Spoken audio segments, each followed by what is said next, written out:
Wish I could say I was finally over you, but that's not the truth. Everyone always keep falling in love again.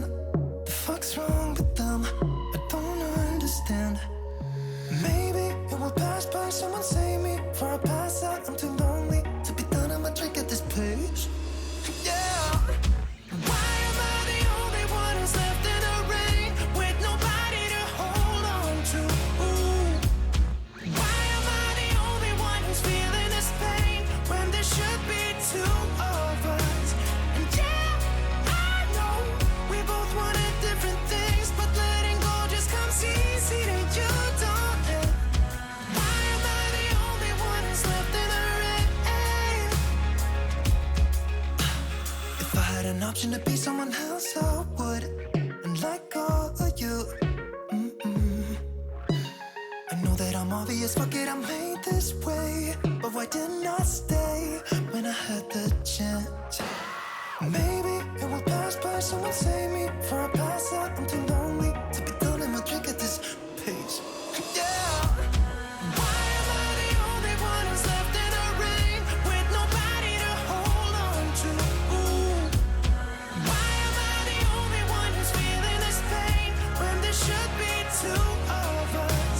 And yeah, I know we both wanted different things, but letting go just comes easy to you, don't it?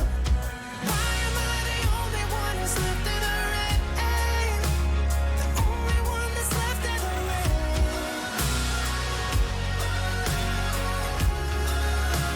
The only one that's left in the rain.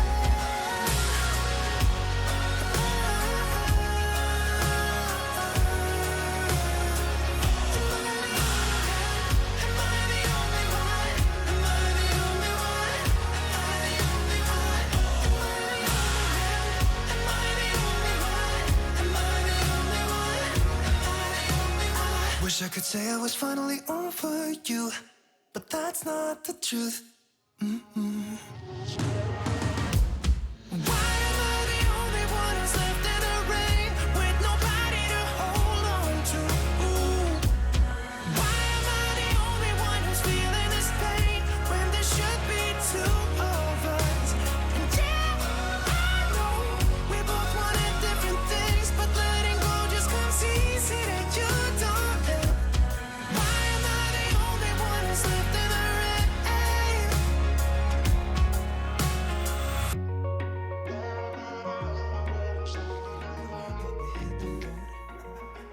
Doesn't matter where we go and destination unknown. I don't care where the motor stops, cause when I want it, then I want it. Yeah, I want it, oh I want it, let's go. Look around, where's the people at? I want a taste of the good life, hit me with it right now, I'm in it. Cause when I want it, then I want it. Yeah, I want it, oh I want it, let's go. And I won't look back, yeah, I don't care about the bad shit back home. It's Cincinnati, baby, I just wanna let it go. Nothing matters when we're way out here. Oh, yeah. Maybe I don't have to know your real name. I'm just addicted to the way you take the pain away. Nothing matters when we're way out here. Oh, yeah. Cincinnati, baby, Cincinnati, baby. Said, yeah, Cincinnati, baby, Cincinnati, baby. It's 2 a.m. when we close the bar, but we're in the get-go. Next place, give me someone I could dance with you beneath the stars. Cause when I want it, then I want it. Yeah, I want you. Everything stops when you move like that, and I wanna get in close to you. It's what I'm gonna do, cause right now I'm in it. I feel kinda dizzy when I'm staring at you. And I won't look back, yeah, I don't care about the bad shit back home. It's Cincinnati, baby, I just wanna let it go. Nothing matters when we're way out here. Oh, yeah.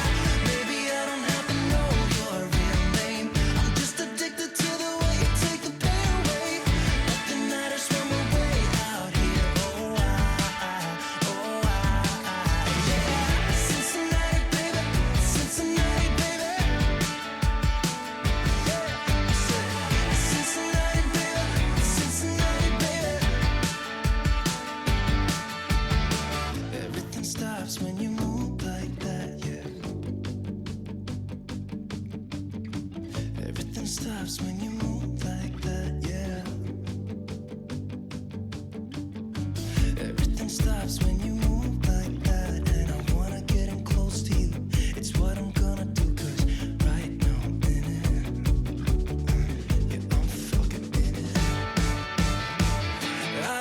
about the bad shit back home. It's Cincinnati, baby, I just wanna let it go.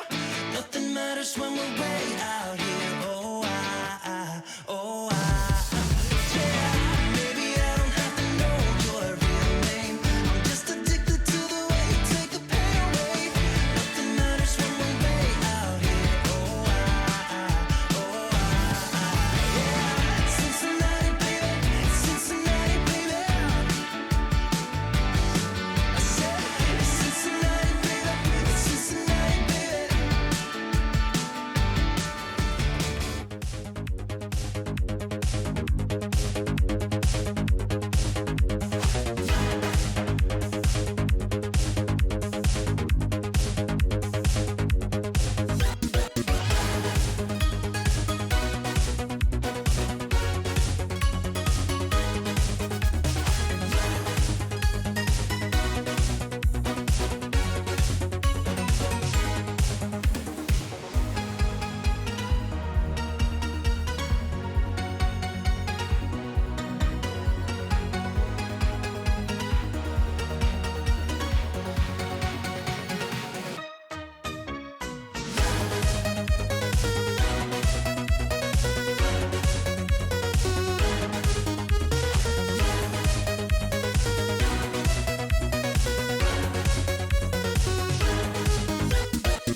Take everything we got, give it an honest shot. Turning it on and off, we've been sliding. Riding the highest dream, keeping the fire real. I call for you. Hold your gun, cut the wire. Aim for fun, with a light your fire. I've been flying up the ceiling, taken by this feeling. Maybe we're invincible at last. Fueling every engine.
and maybe we're invisible.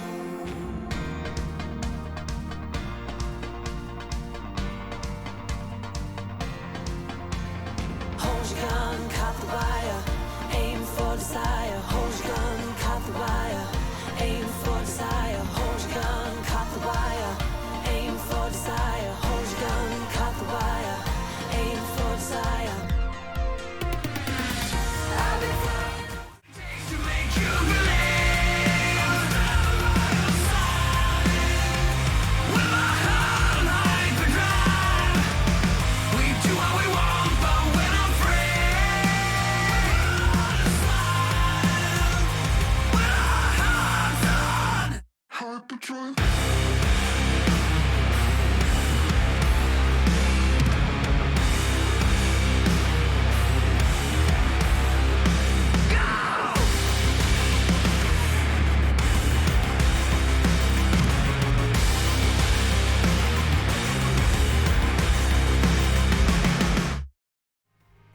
Hello, chatto! It's Sundat, and coming up today on Building a Nation with MTK, Mezhkovej are in a Europa Conference League final. They've somehow gone from the underdog to the favourite team of them all. Hopefully they will beat Hoffenheim and give us something to root for today. In other news, we of course have a huge transfer budget to spend today, and I can't.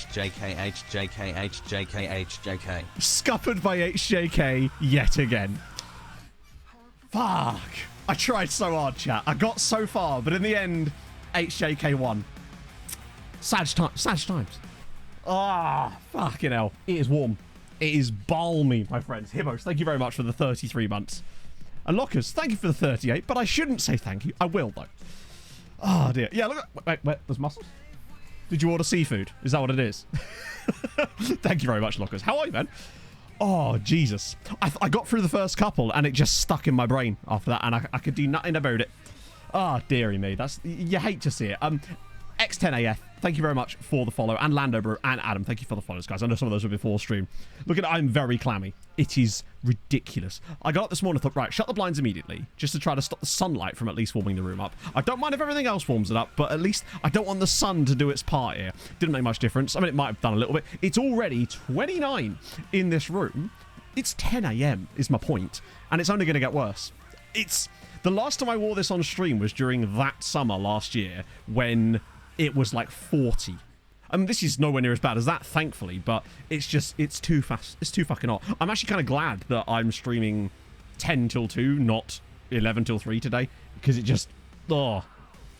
Metalcore Song got his first festival. Where it's like this, but I'm wearing like skinny jeans with a rip in the knee, and then like Adidas trainers underneath.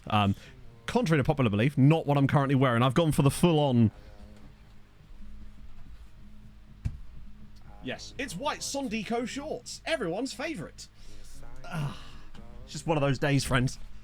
Oh, holy shit, Bente. Fair play. And just think how fast that would be if you weren't in the heat as well. Like, Adam, thank you so much for the tier 1. So what happened to your account? That's really kind of you, man. What was your previous username as well? Or did you just literally forget the details? Oh, the worst thing about shorts, right, on this... is that because this chair obviously is leather, it's, you know when you like lift your legs up when you're sat on like a leather thing and you're wearing and your whole skin just goes, no, I'm gonna stay here for a bit, and then it kind of has this lag between your leg moving and your skin coming with you. Ugh, it's not nice. I am kind of, oh yeah, come on up. What do you take me for? I'm a fashionista, Annabeth. You should know this by now.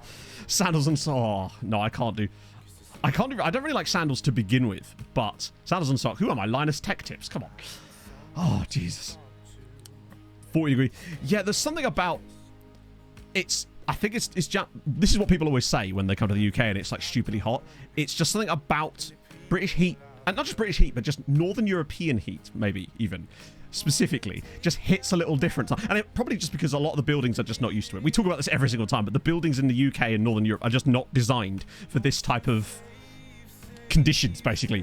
Exactly, they're designed to insulate, so anytime the heat gets in there, what's what I mean, Scandi heat, Northern Europe, just in general, it's ridiculous. When it goes like this, it's just, I'd much rather just be like, I imagine if I was in like south of France, southern Spain, somewhere like that, with the same heat levels, I'd probably be more comfortable, but, oh, Jesus Christ. Full vest, yes. I'm hoping Harv will turn up at some point, because he's going to be in for a treat. Oh, microcrystallographical! Ah, that sucks. I was going to say, Hello, Dan. How's it going, man? Right, so I've already done the pink drink. That's one out of the way. Now to tackle the big 2-litre drink, because we are going to be needing a lot of that today. Yeah, I'm more of a cold person myself. I love cold conditions. It's my favourite. Because when you're cold, you can warm up. You can put a jacket on. There's things you can do relatively easy. But when you're warm, there's not an obvious immediate solution to it, other than like sitting in a cold bath or something, you know? Nurkit, thank you for the 24 months. That's 2 bloody years. Thank you, man. That's very kind. I love cold. That's why I'm always convincing Pog to go somewhere cold on holiday. That's why I roped her into going to the Arctic a few years ago. It was great. Fiona! Hot tub strip. Well, it's funny you say that, actually, because Matt Sully, thank you very much for the follow. After our discussions on the previous stream about me needing to take a fucking break, Pog and I have agreed that we're going to do that. And I spent most of yesterday afternoon looking through places. So anyway, I literally just typed in United Kingdom, and then I just filtered by anywhere that has a hot tub. And oh boy, am I in for a treat. So we found a place. I'm probably going to book it later, which would be really, really cool. So we're going to go for like, I'll be away for like 10 days, but we're actually only going to be here for like 5 days. But yeah, it has a hot tub. Just looks really, really cute and nice. So that's going to be fun. Really looking forward to that. Oh yeah, I'm going to Slough. Fuck yeah. No, to be fair, most of the places were kind of dotted around the usual sort of areas. So there was obviously Devon and Cornwall. You got the Cotswolds. You've got, you know, Peak District, Lake District. The usual sort of suspects, I suppose. Oh dear. Stores freezer. Oh, to be fair, when I worked in a shop back when I was when I was like 15, 16, we had like the giant walk-in freezers and fridges and stuff. I would just take that a little bit longer bringing in deliveries from the lorry so I could just stand in the freezer. It was a delight. Particularly as this was in the summer as well. It was mad. Oh, Modern Mesh, yeah, I'm really hoping for them. I think they've got a chance. Hoffenheim are not actually that good. Nah, Pog loves the heat as well, account user. She hates this heat, but she likes hot countries and going to hot places. Results are in. One moment, please. Oh.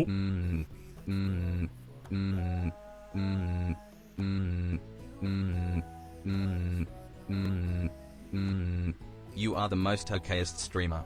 Didn't know what to put, but saw this on a vid, so I tried it. I like that. That worked out quite well. Did the scam stuff arrive? It's funny you mentioned that, Christian, because a couple of nights ago, this was like midnight, I got a text from my sister being like, I was driving in the car yesterday, cackling to myself about the thought of you ordering a hot tub for £6. And I was like, the joke's on you when it arrives, and you're going to look very silly, and it's definitely going to arrive. No, it hasn't arrived. Would you believe it? Oh dear, hotel football. I can't think of anything worse. Not just the location, just getting away a little bit, right? Insulation will keep... Well, yeah, exactly. Lack of passive cooler. There's so many different factors about it. That and this room just gets generally very hot as it is, and that just doesn't help, basically. Because obviously, with this sun... So the sun basically blares through this window in the morning because of the way this house is faced, and it means that it gets really hot really quickly because of that. But then, because of the way that British houses are, it doesn't really lose the heat for the rest of the day. If this was the other way round, it probably wouldn't be as bad. It would just take a little bit longer.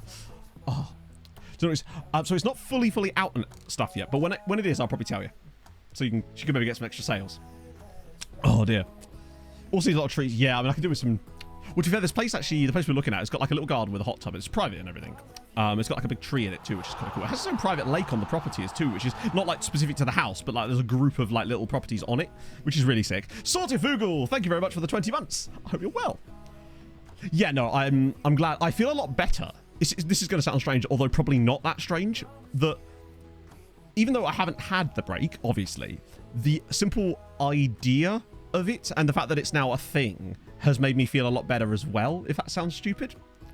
Like, just its existence makes things a little bit better. Pigoose, thank you very much for the follow. When you put annual leave, well, yeah, I imagine so. Like, I was thinking about strange, actually, because obviously it's going to be quite a lot of driving for us to get down there. But Pog was like, so you're driving? I was like, yeah, no, I like driving. And the reason I think I like driving is because driving is one of the few times when you're not expected to do anything other than driving. I.e., there is no expectation on you to do something else, that you should be doing something else, or that you've got things to do. Like, driving is the only task you have to accomplish there, and it's something quite relaxing about that, right? Getting a jet ski. Yes! Damn straight! Yeah, I think it really, really does. I'll still be around. There's an expectation. I mean, have you met me? I'm a terrific driver. I have yet, touch wood, to have a crash or any kind of actual motoring incident so far. Cut back to, oh, sorry, the brakes cancelled. I had a massive car accident. Again, touching all the wood. Driving. Yeah, no, I mean, most people, and it's fine. The rain.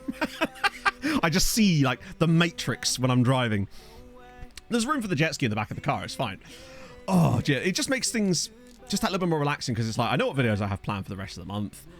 And then, so it'll probably be the last stream before my little break, essentially, I've already worked out, will be the 28th of September, which is the Thursday. And then I'll be off that weekend. Then we'll be away during the week. And then I'm off at the following weekend. So then the next stream after that will be on the 10th of October, basically. Hey, I've already buggered up the TOS today just simply before I'd even gone live. So to give you an idea. Just stop me. I know, Pog and I have a rule. The driver controls the music. Which is good for me. Not that it matters because we have pretty much the same, not the same music taste, but there's a lot of crossover, right? I don't know. It will depend entirely on what we know about when the new game's coming out yet, because it's the 10th of September now, and there's still been no signs of a release date. And from what we said about the last couple of years, the game was announced, like the official release date of the game was announced on, I believe, the 8th or 9th of September in the last 2 years. So it's weird that they haven't announced the release date yet, which makes me wonder if it's going to be even later, potentially. And do you know what, right? If they come out and say, since this is the last one on this like game engine, we're actually going to release it a little bit later to give an even more elongated development cycle to make it unbelievable, I'd be like, do you know what? Fucking smash it. Go for it. Like, because plus it could be a bit more time to relax and we can do a bit more MTK in the meantime. So I was expecting something on Friday, honestly. Tied and bandaged. Yeah, I've just got like my whole body in one of those like giant immobilizer casts thing. I'm just controlling the whole thing with my voice. Almost drowned in a jacuzzi. I mean, I just love the idea of it. I don't know. You know, it's just something nice to look forward to, isn't it? Lockers, thank you very much for the 5 bits. I hope you're having a lovely day. Oh, game's out to, oh god. Yeah, they'll release it in the middle of like, I'll be in a hot tub. I'll get a notification that's like, oh yeah, game's out tomorrow. I'll be like, what? Because of VTube. Yeah, I just accidentally fell asleep in the hot tub, turned the water on, boiled myself. You know, normal stuff. Oh, Jesus. No, it looks nice. It'd be like lots of like lovely walks and stuff. And there's apparently a really nice pub down the road that does really good food. Just the simple shit, you know?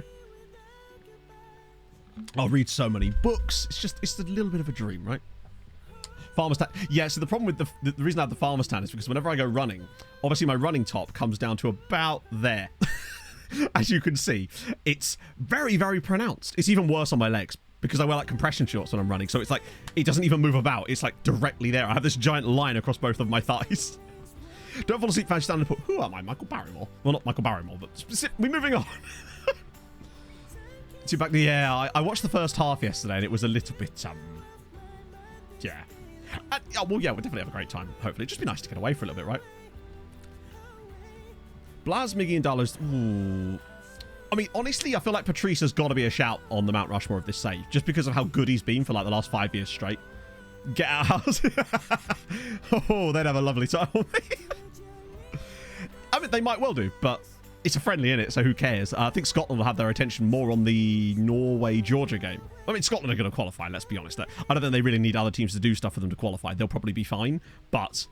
Rugby's better than I haven't watched it. When is it on? Like, where is the rugby and when? Like, I haven't been paying attention to it. But there's no football this weekend, so I might just have to do that later. No F1 either. No bloody sport, god damn it. Oh. Although I did see that Japan beat Germany. Season 2's out. Oh, no shit. That's awesome. Fair. Okay, that's going to be cool then. Well, because it's like weekly episodes, isn't it? So it's not like a big binge. England, Argentina, fair. I mean, Argentina actually. Yeah. So when was this game though? Premier League losers. I mean, yeah, Fulham and Premier League losers is. It's like we're gonna hear a lot this year, basically. Saturday afternoons now. Oh, I see. Cool. Fair play. Is there any games on today? I'll just whack on any ITV after stream, and there'll just be some kind of rugby on. I'm guessing since it's the World Cup. Is it actually like fully started now then? Good national coach. Oh God. Sorry, I realised for a second I thought we took about FM there, Phil. And then I forgot about the result yesterday. Scotland, South Africa at 4:50. Cool. Whack that on. Pog will come back. Grab some McDonald's. It's all good. Good day. Right, let's go for me. It's 82-8. I actually watched a video about the Romanian rugby team. on YouTube the other day. I don't know why, it just came off my recommended. It was really, really interesting about like their whole, I think it was Romania, about like the whole story behind the team basically, which is really cool. Hello, Pogs. Yeah, I'm one of those. I watch rugby sometimes as like a casual fan. You know, I'm not even a fan. I just watch it sometimes because it's on. You know, Squid. He will never not be the answer. It's just maybe not the question you were asking. Oh, Hungarian national. Wouldn't making the Hungarian national time help the league? No, literally wouldn't. I promise you, it wouldn't. Please, explain to me. I know you have tried there, but those things. Firstly, the Hungarian national team wouldn't improve the rep. It would improve the rep of. It wouldn't help the rep of the league in any way. It wouldn't touch the youth intake either. That would be irrelevant. So yeah, in no way would it have any impact on the save. What it would, well, that's not true. Sorry, I lied. It would have an impact on the save. The biggest impact it would have would be making it painfully slower for no apparent reason. So we'd now be, if we were managing Hungary, we'd be 5 or 6 seasons in the past to this save. We would be on season 19-20 at this point rather than 25 going into 26, basically. There's just no benefit to managing the national. If you're trying to build the national team, then obviously there is. But for what we're trying to do, there is zero benefit to managing the national team. It just has no bearing on it, unfortunately. I wish that it did. I don't know what it could do to maybe have any effect, but it just doesn't, sadly. You're finally starting play. Only a laptop. Ooh. How good it is compared to PC. Wait, hang on. Well, laptop and PC are the same thing, right? Surely? The version you get on a laptop is the same as the version you'll get on PC, because they are both PCs. The reason we don't is basically a friend of ours was relentlessly badgering us about it to the point where it became a meme in our friendship group where anytime there was a recommendation, one of us would just say, have you seen Haunting of Hill House? And then none of us ended up watching it as a result. So it's one of those things where I'm almost afraid to watch it because of the memes. Oh, external monitor. Yeah, I mean, I play F1 on my laptop sometimes. No, there's no difference. If you're buying it on Steam, you're getting full fat FM, basically. Now, and to be fair, you can get some pretty high-end laptops that will get things moving pretty fast, right? Oh yeah, well, plus exactly. There is a version of the SAS skin specifically for laptops too, which I bloody love that SAS has done that. It's just there's no pre-orders for F1 24. When we do have pre-orders though, I am sorting out a thing with Fanatical, so you will be able to get a discount through me if you want to. 80s glam rocker. Yeah, I've just shaved the sides of my head. Yeah, laptops. I mean, I don't play on my current laptop because it's like what is it? Like what's the word? An Ultrabook. So it hasn't got a graphics card, like a proper graphics card or anything. It's just got like a built-in graphics. So I can't actually play FM on it on the laptop itself properly. But, well, you can, but it's shit. So what I do is I just stream it from my desktop. When I was working in bed a couple of weeks ago and my shoulder was still really bad, I was just streaming. I was sat there with my laptop on my lap, streaming it from my PC to my laptop when I was running simulation, so I didn't have to get up. Because I'm a lazy boy, as you know. What I will say is F1 25 is probably going to change that, right? What's your arm routine? Thank you, Frosh, for the 50. What's your arm routine? My arm routine is doing a lot of this while I'm running. Therefore, nothing. Getting in and out of bed in the morning, I don't know. Normal stuff. Getting in and out of chairs occasionally. Bit of dips. Yeah, only they should. I'm really hoping we see some big change for F1 24 and international management. Particularly as I've now committed to doing a USM MNT save as the beta. So that's going to be interesting, isn't it? Monkey, thank you very much for the 4 months. I hope you're well. Yeah, but I actually at one point did have a really good gaming laptop, which was the one whose I broke because the screen was dodgy, and I tried to fix it, and then I buggered up something and ended up breaking something in the case, then had to replace part of the case, and then I broke it while doing that. So that's fun. And now I've just got this Ultrabook I borrowed off my dad right at the start of COVID. I still haven't given it back to him. Yeah, so Anarith, actually, as you say that, probably talk about this more after the Mejkovic game, but I was looking through our squad a little bit just to sort of get an idea of what we want to be looking for in the summer.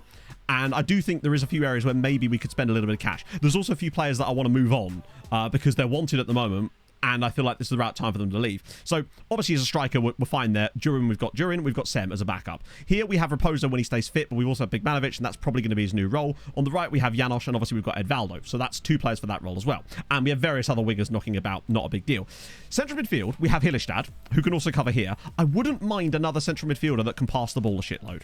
Yamin can also play that role, but I prefer him deeper.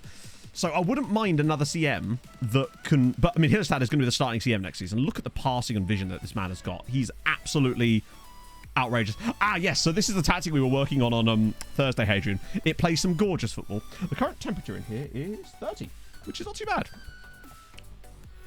A Faroese Gibraltarian. Hell yes. That's dope. That's really dope. DMs obviously were stacked. Diakite, no, bear in mind, this is just who played the last game. Ignore the lineup here. Diakite will be sold because he's an absolute nightmare. So that's fine. But the plus side is that now he's worth way more money. So we'll actually probably get some good amount for him, and probably from someone like Porto. So Diakite will go, which means we're probably going to be looking at a left-back situation. Although we do have Schumacher, but we'll have Romero or we'll have Schumacher, which is fine. But we'll also have...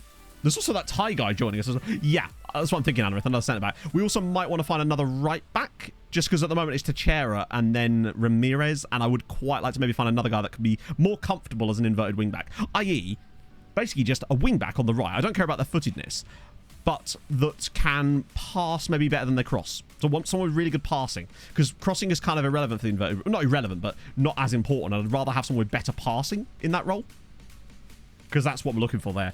And obviously goalkeeper's fine. So really, I'm thinking another CM, wing backs if we can find any, but we'll do a little search, and then another centre back probably too. A DM, well, we've got plenty of them, but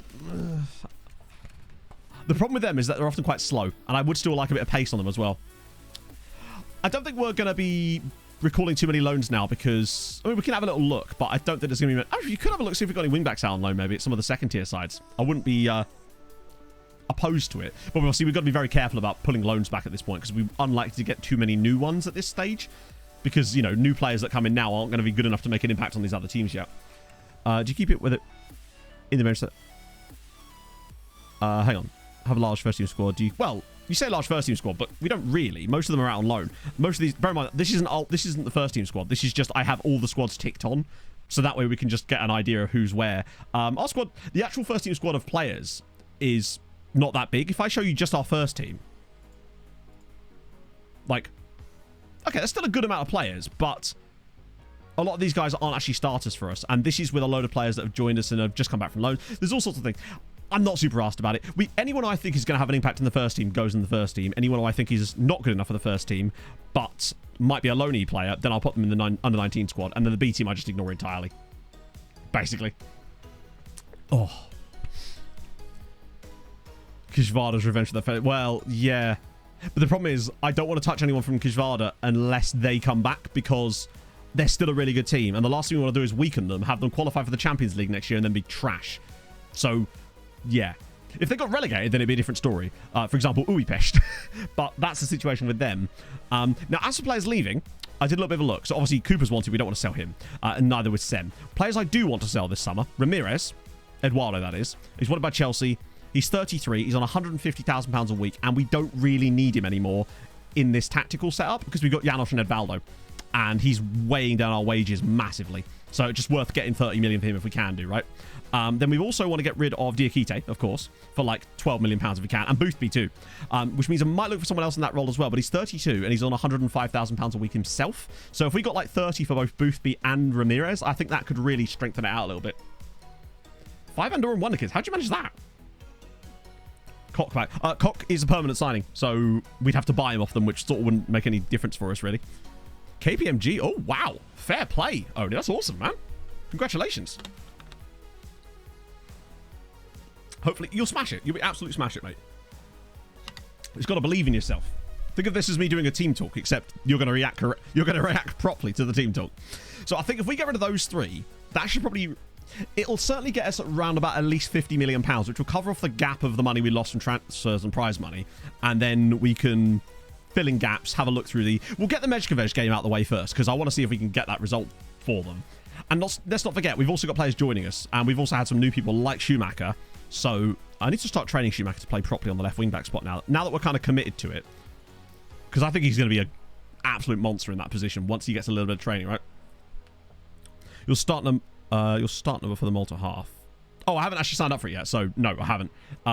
We haven't booked anything for Malta first yet because we want to sort out this little mini break first, see where the finances are at, and then look at, you know, flights, hotels, signing up for it. Because the €45 fee is, the cut-off for that is December, so I've got plenty of time to sign up for it. Although there's probably a limited number of entries, right? Inferno with the 35 months. You'll love to see it, my friend. How's it going? Bang boys, bingy bang boys. Bingy bang boys are bingy. Regards to Matoid, Chatoid, and Poglet. Especially you scrumptious little scoundrel. Ooh. Keep exhilarating me with your content. Exhilarating, I shall. Up the little chef ultras. PCO. Tired Pussy. face. I should have worn the little chef shirt today. Yeah, I mean, bear in mind, I'm not getting rid of players from the other. I mean, I am a little bit, but I still feel like we'd have options.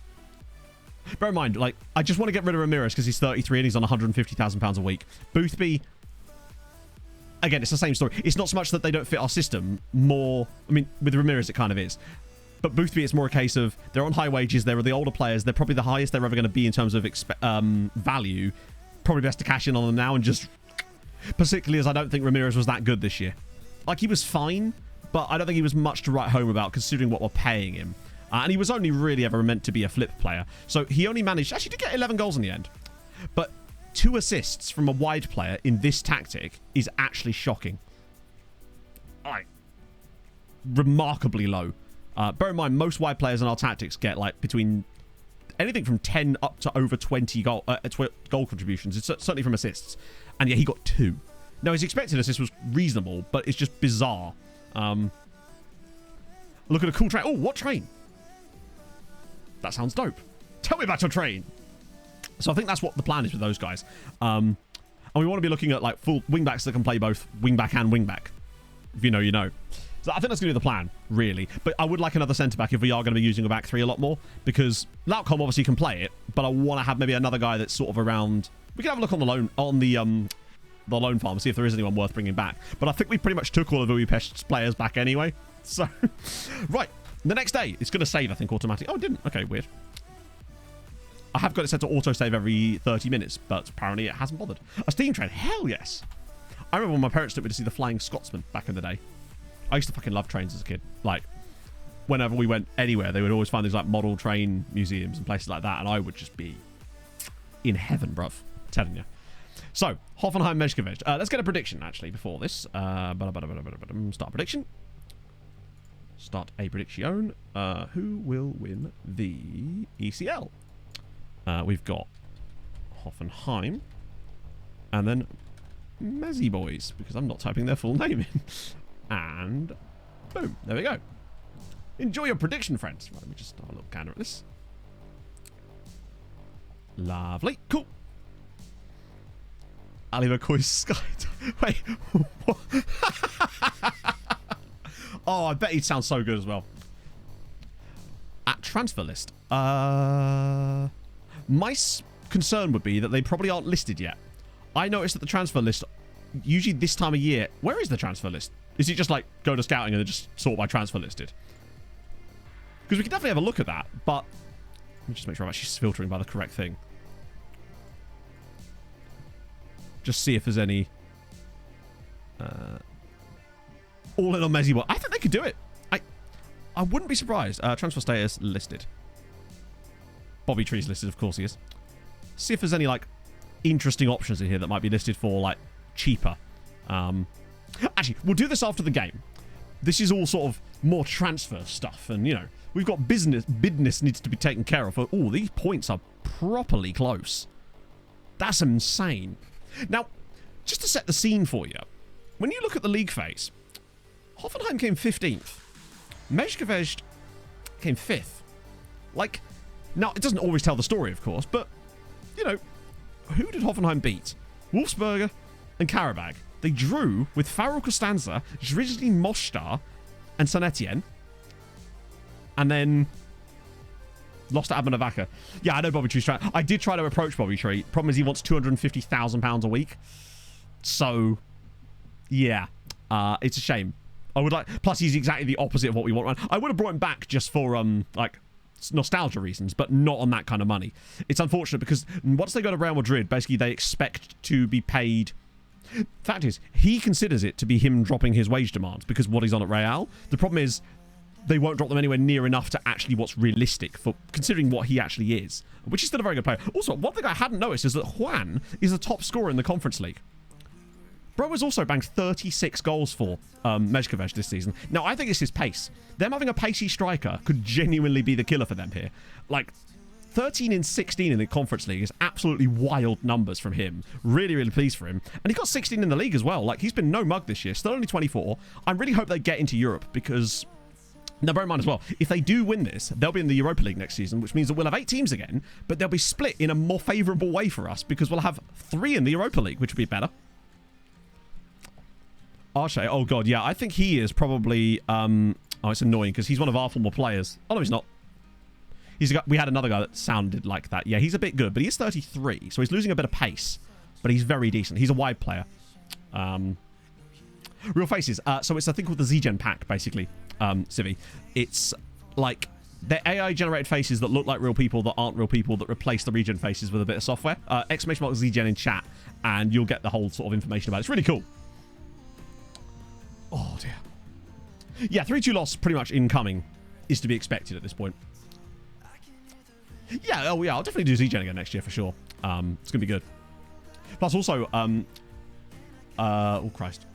Gore from chat and from Discord as well has been working on the exact specifics of what we need for the detailed feature regen thing, which will be really, really cool because there's certain things you have to provide and certain things you don't, which is dope.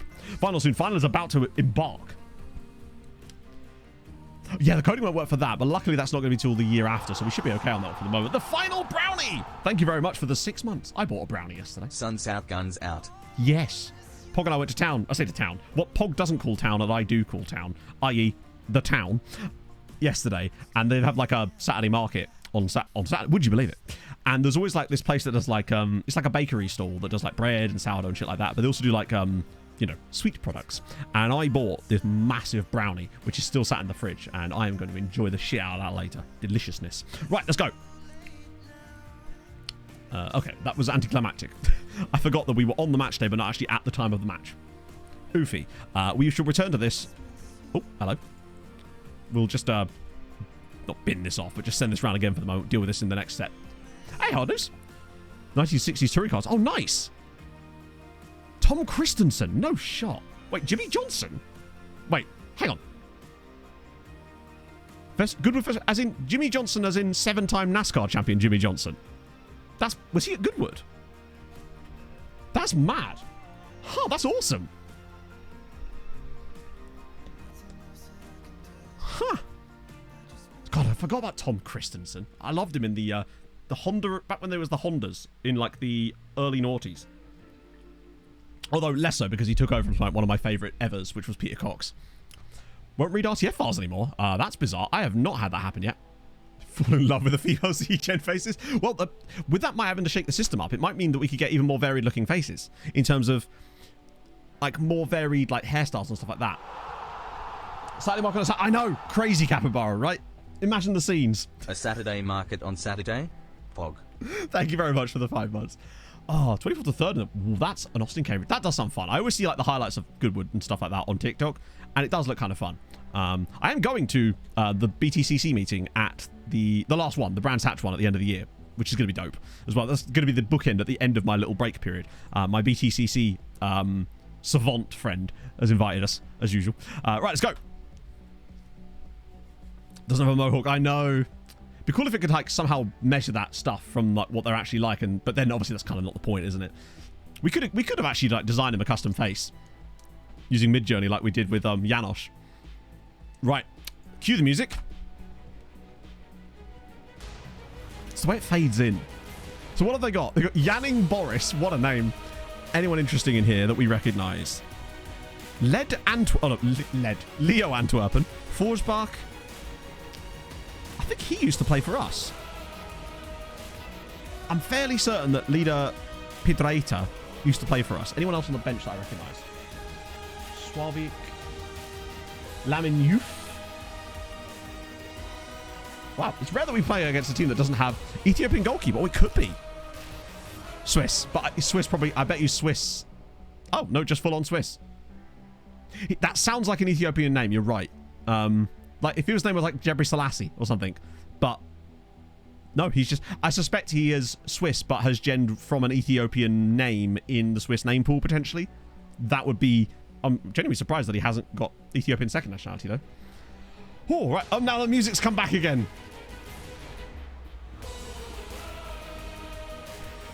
Nugan face package is something different. No, Nugan that is Z-Gen. So we just call it Z-Gens. But it is Nugan, is what the actual software is called. We just call them Z-Gens because it sounds cooler, honestly.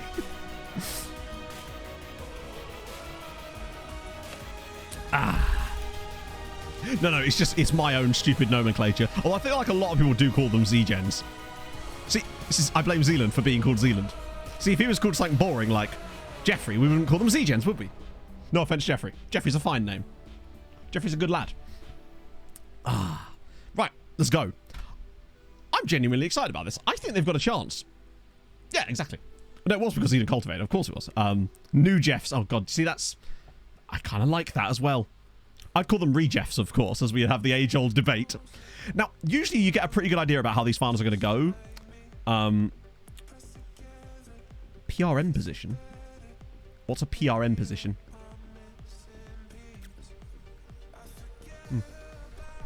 Not sure I know what you mean, Coughlin. But if you want to clarify.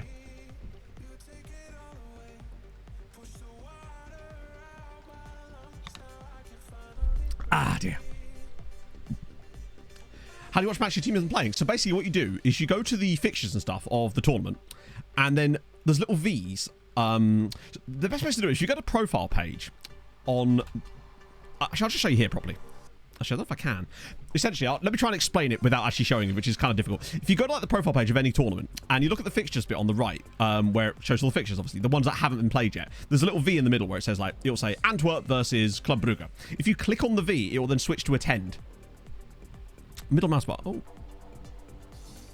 I forgot about that. You're right. Oh, that looked a little bit dodgy. So if, say, for example, I go to the Champions League final, right? If I click this V here, it will switch to attend, which means the game will stop you on the day and you can just watch the match. You can't do it if you're playing in a game at the same time, though, unfortunately. Oh. Obviously, that'd be weird. You just don't turn up at your own game. It might have to be at that point. Here we go. Juan's through. Juan is through. And Juan scores for Mezhkovezh. And after 5 minutes, he scores his 37th goal in the season. And already, the biggest underdog story in the history of this save continues. That is unbelievable. This guy, I'm telling you, the pace that he has 17 pace. And it showed. It's dreadful control there. But somehow, it catches the keeper out and he does it again. Juan was all it took. Whew. 37 goals this season for Big Juan. And already, Mezhkovezh have something to hang on to. Yeah, no, Juan is a loan. They've got 4 main big loans from us. Juan is one of them. Other ones include... Oh, they've got one really good one. Alfred. He's a striker, but they're playing him as a wide player, obviously, because, you know, Juan through the middle has just been goated this season. They also have another dude they've got a guy called Killen as well, who's really decent. Norwegian central midfielder. Oh, yes, this is Conference League final. And they are currently leading. Oh, I was going to show you their lineup a second. But, hey, they've started strongly. Oh, look at this. Oh, McGregor is another one they've got on loan from us. Clark McGregor. He's a guy we signed on a free from Ross County. And now he plays for Mezhkovezh. And now look at him. And there it's a great pass. Brzezinski, who's got 9 assists in the Conference League this season. Ball across and Juan has made it 2. Come on. It's 2-0 to the Messi boys. Chat, I am... What is this? Look at this football, though. Like, they don't track Brzezinski. Clark McGregor straight over the top. And look at this cross from Brzezinski. Fires it in. Juan is there. And it's 2-0. Holy God, they are earning an emote right now. I don't know where it's being held, actually. Yeah, the 3-2 curse is still very much on the cards. But what a start for Mezhkovezh. This is mad. Bear in mind, We go back to the end of last season. We were so disappointed that they qualified for Europe because they'd never been in Europe in the state before. They didn't have the quality of player we wanted them to have. They get in there. First thing they do is knock out Sevilla in the qualifiers. But we think, hey, maybe that's a bit of a blip and a fluke. I think Sevilla did get an early red card in the second leg that really did cost them. But then they come fourth in the group stages. And now here they are, 2-0 up in the bastard final. It's just bizarreness. Hang on, ball in. Keeper's punched it. That was strange. But Laspria's there. And they just started so well. Look at him go. Laspria's into the box here. Could he find Juan again? Oh, I was hoping he'd try and win a penalty there. And Lipovic cleared away again. My goodness. A quick Juan too indeed, yeah. Probably Kiev. I wouldn't be surprised. And look at the bite that they've got about them. They really are just going for it here. Hoffenheim playing out from the back. I mean, there's still plenty of time. We've had Hungarian sides come from 2-goal down in finals before and then lose most of the time. So there's every chance that Hoffenheim are just going to be... But what usually happens in these finals is the Hungarian side are the ones that get randomly hit with the 1-2 punch early in the game. And then they just can never quite recover. But they just have to be sensible here. Oh, you were disappointed? I mean, yeah. Yeah, that's what often happens. I think we've already had two situations in this save where a Hungarian side has come from 2 goals down in a final and then lost. That looked like a handball there, honestly. But it is a corner. The problem is they've scored very early, which is obviously good. You want to score goals no matter when you can, but scoring early gives them a lot of time to turn this around potentially. Ooh. What do you reckon? Hoffenheim get back into it in the second half and then Mezhkovic grab a late one. McGregor is not the tallest, is he? Right. Just let that go to the goalkeeper. What on earth? A bizarre turn of events there, because they do look to be losing a little bit of control that they once had. Mezhkovic came 8th in the league, meaning that this is their only chance to get into Europe next season. If they win this game, they'll be back into Europe. They'll be back in the back in the Europa League, ironically. They're moving up slowly.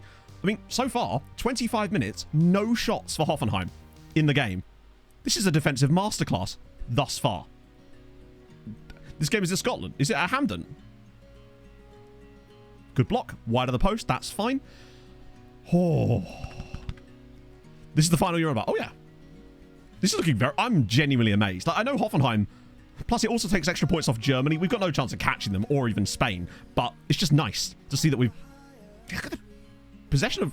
Hoffenheim are very much a possession-based side, it seems. But I guess if you're really 2 goals down, Mezhkovic can just play counter-attacking football for the rest of the game if they want to. And Mato's nearly on the ball. I forgot that we sold them Mato.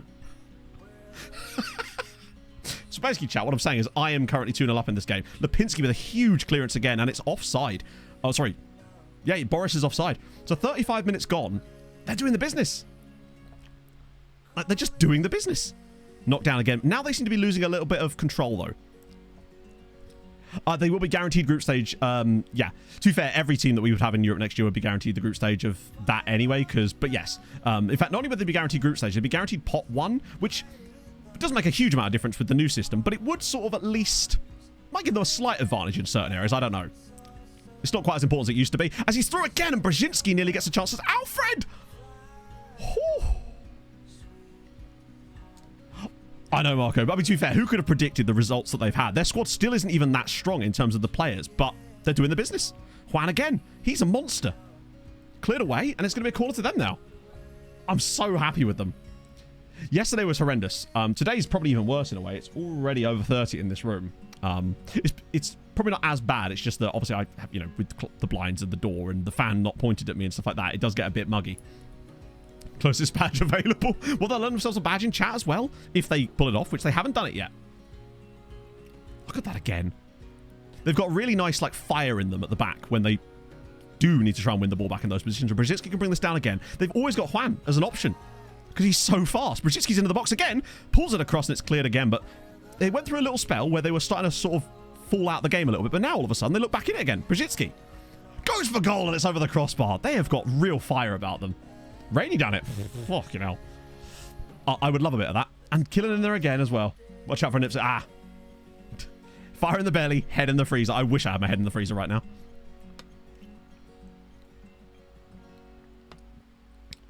No way. Oh my god, it should have been 3. That pass is going to be on all day long. That pace that Juan has is absolutely unstoppable. He's on a hat-trick. Some players from them before the season... No, not from Mezhkovic, no. We don't take players back from teams that are in Europe, for obvious reasons. We took some teams from players back from Uipest because they were just an eternal disappointment. And as a result, they have now been relegated. But that's fine. They deserve it for their midness. They might have very slow. I mean, I just don't know. I mean, look at that first half. One shot from Hoffenheim and it was 0.01 XG. You're right. Oh, no. Yeah, Hampden Park. We're doing Scotland. Let's have a look. So their centre-backs. This guy's actually really good. Mitchell Sabalek. And he's quick, or at least not slow. No, we can't touch VIP slots, basically. There's only one thing that can change that, and it's very unlikely to happen, unfortunately. And they've also got Leo Antwerpen, who is not quick. And, he's not great. Biofarming. That's where we can send all our players. Yeah, the only way that we would be able to get more VIP slots, there is actually only one thing left to unlock, and that would only unlock another 20. But that we'd have to get an insane amount of chatters in a really specific period of time. It's just no streamer of my size is going to get that goal, basically. Maybe next year if we have some insane success. Right, second half. All they have to do now is be sensible for 45 minutes. If they play it anywhere near as well as they did in the first half, this is over. But this is also FM, and you know how it can be. Oh, look at this from Killen. He's going all the way through. 4 caps for Norway. He's got, and it's bloody hell. First the goalkeeper, then the diving header for no reason. Things you'll love to see. Hoffenheim are not exactly helping themselves here, are they? It's like we're rep-rolling them. Their keeper has looked very flappy. Like, massively flappy today. He's been punching everything. He's just been nowhere. Inactive VIPs. Could, yeah, but most VIPs are fairly active. I'd have to go through and have a look properly, but I think most of them are pretty active in chat. Hence why they wanted to be VIPs, you know? Hence why they deserve to be VIPs. It's the lurkers' fault, basically. It is not. We love the lurkers around here. Up the lurkers. Tells you over one stream edition just so I can unlock that. I can do my hot tub stream. Just chat to myself. Oh, shit. Of course.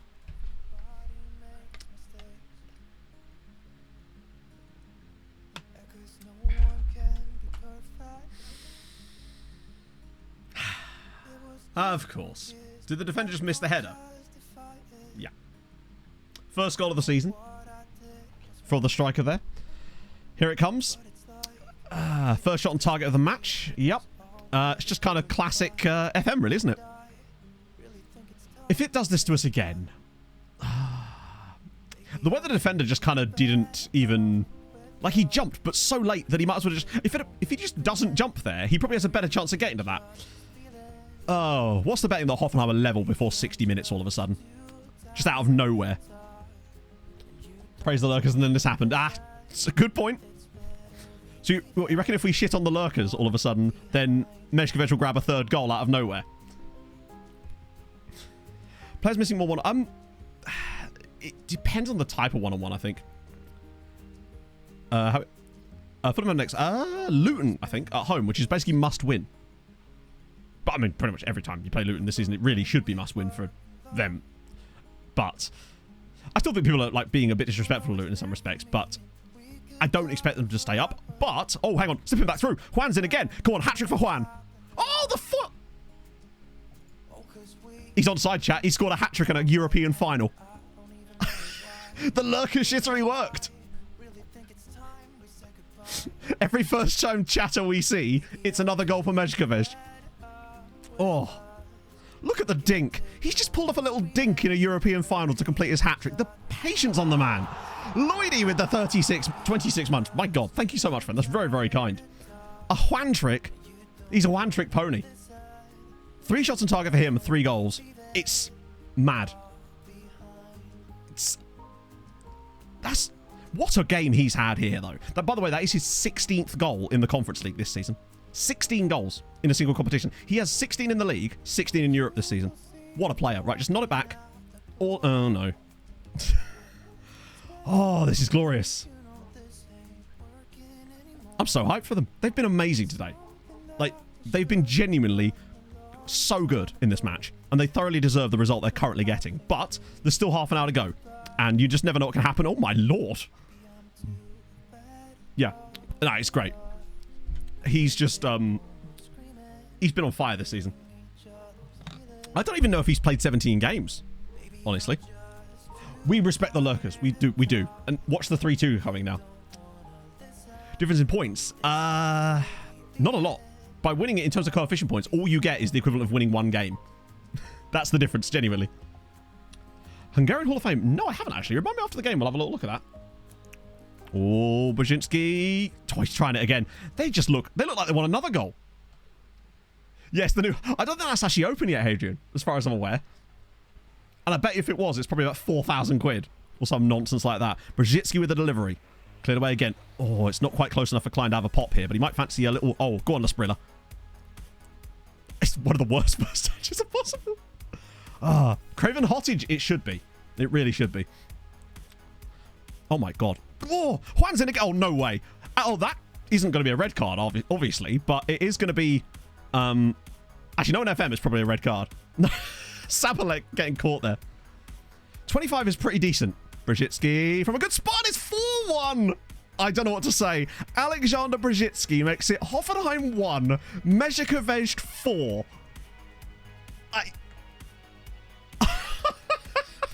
What a hit. By the way, chat, this is the best result we've ever had in a Conference League final, and it was Mezhkovej that have come up with it. First time we've ever seen a Hungarian side score 4 times in a European final. Even we've not done that. And now bloody... But can we just talk about how awful Hoffenheim are? The fact that they gave the ball away there to Juan, then just yank him over and then end up conceding a goal off of it anyway. Mad. It's been a bit shit lately, Bente. Ever since the shoulder injury, I've been really struggling to find any consistency with it and the heat. On Tuesday, I'm hoping to fully start my plan again and just try to get back into it because I don't want it to drop off too much because you know how quickly fitness can go away. So, particularly if I'm going to do this half marathon in Malta in February because that's going to be hot. And that's a nice little corner for them now. They can kind of just chill for the next 25 minutes. This is brilliant. Oh, they're the best underdog ever. We've got to start maybe prioritizing some loan players to them in the Europa League next year. Or maybe they won't even need them. It seems like they can do it just by themselves. They already have 5 loans from us. Oh, this is exciting. Plus, those guys are definitely going to want to go back now, given that they're going to be in the Europa League next season, which means we get to keep Juan and Alfred and Killen all there. It's good news. I mean, this has just been a domination. They've absolutely clapped them with no possession, just vibes. They're just vibes merchants. Oh, Tremor, yeah, I suppose. Or you still get hot, but it's just... When I went for a run on Thursday, I only did like 5k, but bloody hell, it was painfully warm out there. Every time they go forward, it just feels like they're going to score. Oh my God, he's available here. And it was nearly 5. 9 years ago. Holy shit. Yeah, I'm nowhere near my parkrun PB. Actually, I think my parkrun PB is 25... No. 24.50, I think my parkrun PB is. I have to check. It's not my actual... Oh my God, he's in again. Juan is in again. Oh, he's tried it with the outside of the left foot. He's just trying trick shots now. He thinks he's on big break. What is this human being? So I guess what this is showing to me is that for AI versus AI matches, the game just really loves fast strikers. That's the first shot targeted result goal. God damn. What you're saying is he's slacking slightly and needs to get his act together a little bit. They've still got... Oh my... Look at the passing. It's shocking. Juan could be played through again here. There's so much space. Every time... I think Hoffenheim playing such a... Oh my God, look at the run again. Hoffenheim playing a more... Oh my goodness. A more possession-based system and then pushing up so high basically just means that every time Mezhkovej get the ball, they...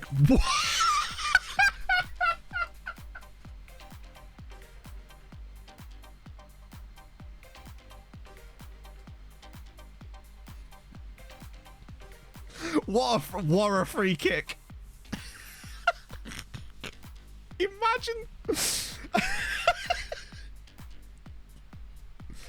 Imagine you're the manager. All the team has gone forward for a free kick. And your boy just yeets it to the halfway line to the one dude. Watch them score off this play now. Watch them score off this play. Oh no.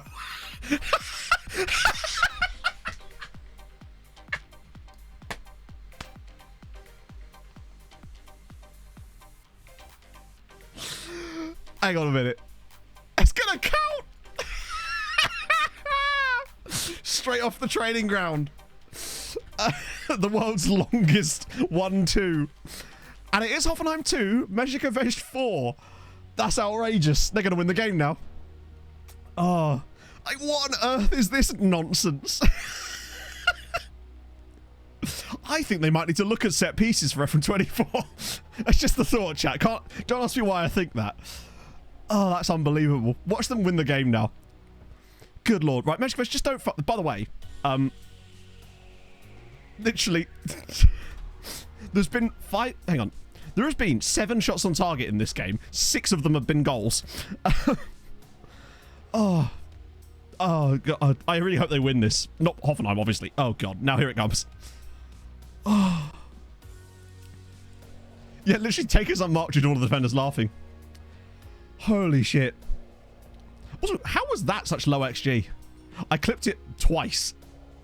I do love that that was such a long goal because we had a laughing break in the middle. I'm worried now that they're going to end up scoring another one. Oh, the fullback's looking a little bit slow there. Don't you fucking dare, Football Manager. Stemvol makes his first save of the game. I stopped to mock them. I did, and I was hoisted by my own petard, as per. Right, go on, another one. Go on, Klein. Oh, dear. Yeets it into the crowd, but that will kill a little bit more time. Thank God for the 2-goal lead, I say. Although, if Hoffenheim were to score another goal in, say, the next minute, then there's still a chance for this all to go a bit wrong for them. I'm so worried about... Oh, look at that from... There we go. That's all they needed. A bit of fight. Just to kill a bit more time. I think they should be okay. But what a final this has been. Hello. What is this game? Juan is just chasing everything. Oh, go on. I want Killen to get one. I feel like he deserves a goal out of this. Oh, L'Esprit with it. As Paredes drills it over the crossbar. Oh. Did Paredes start this game or is he... Wow, they brought him off the bench. He's like a... Oh, no way. Oh, deflected and over, and that might be the saviour. This might be one of my favourite European finals ever of this entire save, honestly. Not just because we've looking like we're going to get the result in it, but more just because of the way the goals have been scored. Juan with the hat-trick, him trying all sorts of silly bollocks, Hoffenheim being wild with some of their attacking play. Just to hang on to the ball now for the next 2 minutes, and it'll be absolutely fine, lads. Or just dump it over the top for Juan again, who's just going to be... He's been a willing runner all day long, and I'm so glad they've got a player like him. I think he could be really good for them next year in Europe. Killen, go on, have a shot. Oh, no, not quite. Clips into space. Nicely done. Right. They've got a minute and a half to go and a 2-goal advantage. They should be fine. And Juan is in again. He's gone for goal and he's won them a corner, and that's probably going to see them become European champions. Literally wouldn't be possible, Anarith. There is no way that that is physically possible, as far as I can work out. You would not be able to tell your player to pass the ball there, whereas the AI can, and that's an annoying advantage they have sometimes. There are certain free kicks that AI teams can do that you simply cannot tell your players to do, which is frustrating. There was one last year we tried... Do you remember when we tried to work out that short one last year? When we noticed that AI teams were doing us on short free kicks, and we could not get them to work the same way that AI teams could. It's very frustrating. I'd like a bit more control over that sometimes. Juan takes it through, and that is going to be offside, but it doesn't matter because by the time they take this free kick, Mezhikovic will be champions of Europe. Which is a wild sentence that I never thought I would say at the start of this season. Clips it to the side. They've beaten Hoffenheim as well. There we go. Hoffenheim 2, Mezhikovic 4.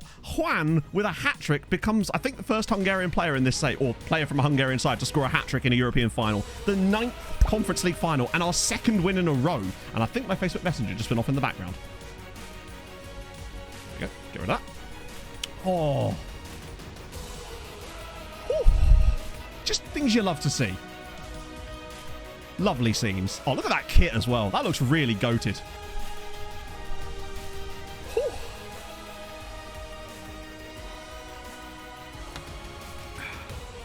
Yeah, think of the teams that have won Conference Leagues in this save. It's Giamot and the Messi boys.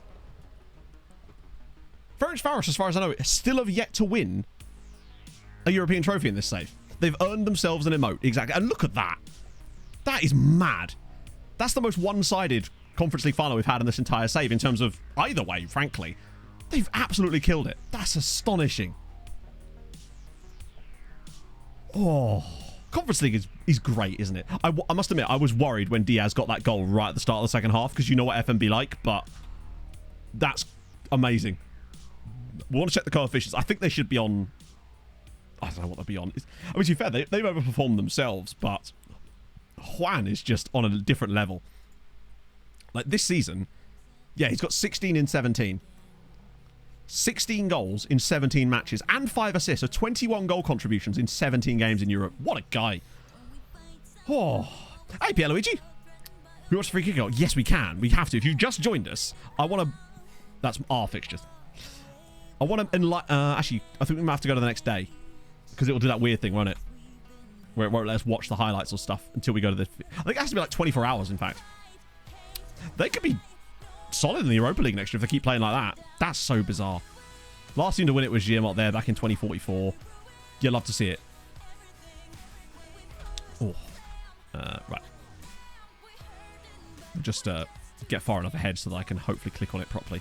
Well, we're going to check the coefficients in a second, but I want to just... I want to watch that goal again. This one. Diego Arce's goal. Oh. It's just... It's proper second phase of set piece stuff. It's the fact that from a free kick there, he plays it all the way to the halfway line. It's just wild to me. Oh. Because, like, yeah, exactly. Also, for those of you that are obviously not familiar with the multi-testing stuff that's going on, transfer deadline day has been implemented, and oh my goodness, what a difference it makes to loan signings for Maltese sides. Hadrian, what were the numbers? Was it something like 600 signings were made across Malta in first season? And like 200 of them were on deadline day, which is wild to me. Restwood, thank you very much for the follow. Right, coefficient, what does that do for us? Yeah, so we don't even overtake Spain. We actually only gained 0.37 for that. Yep, paid out, absolutely. Sorry, I always forget we've got the bets going. Choose prediction outcome. Choose outcome. Messi boys. Ooh, 49% of you. I mean, some big gains to be had. Whew. Let's panic marches. Yeah, exactly. Yes, it does. I'm very dumb. We've had... So, this is something that we've suspected for a while.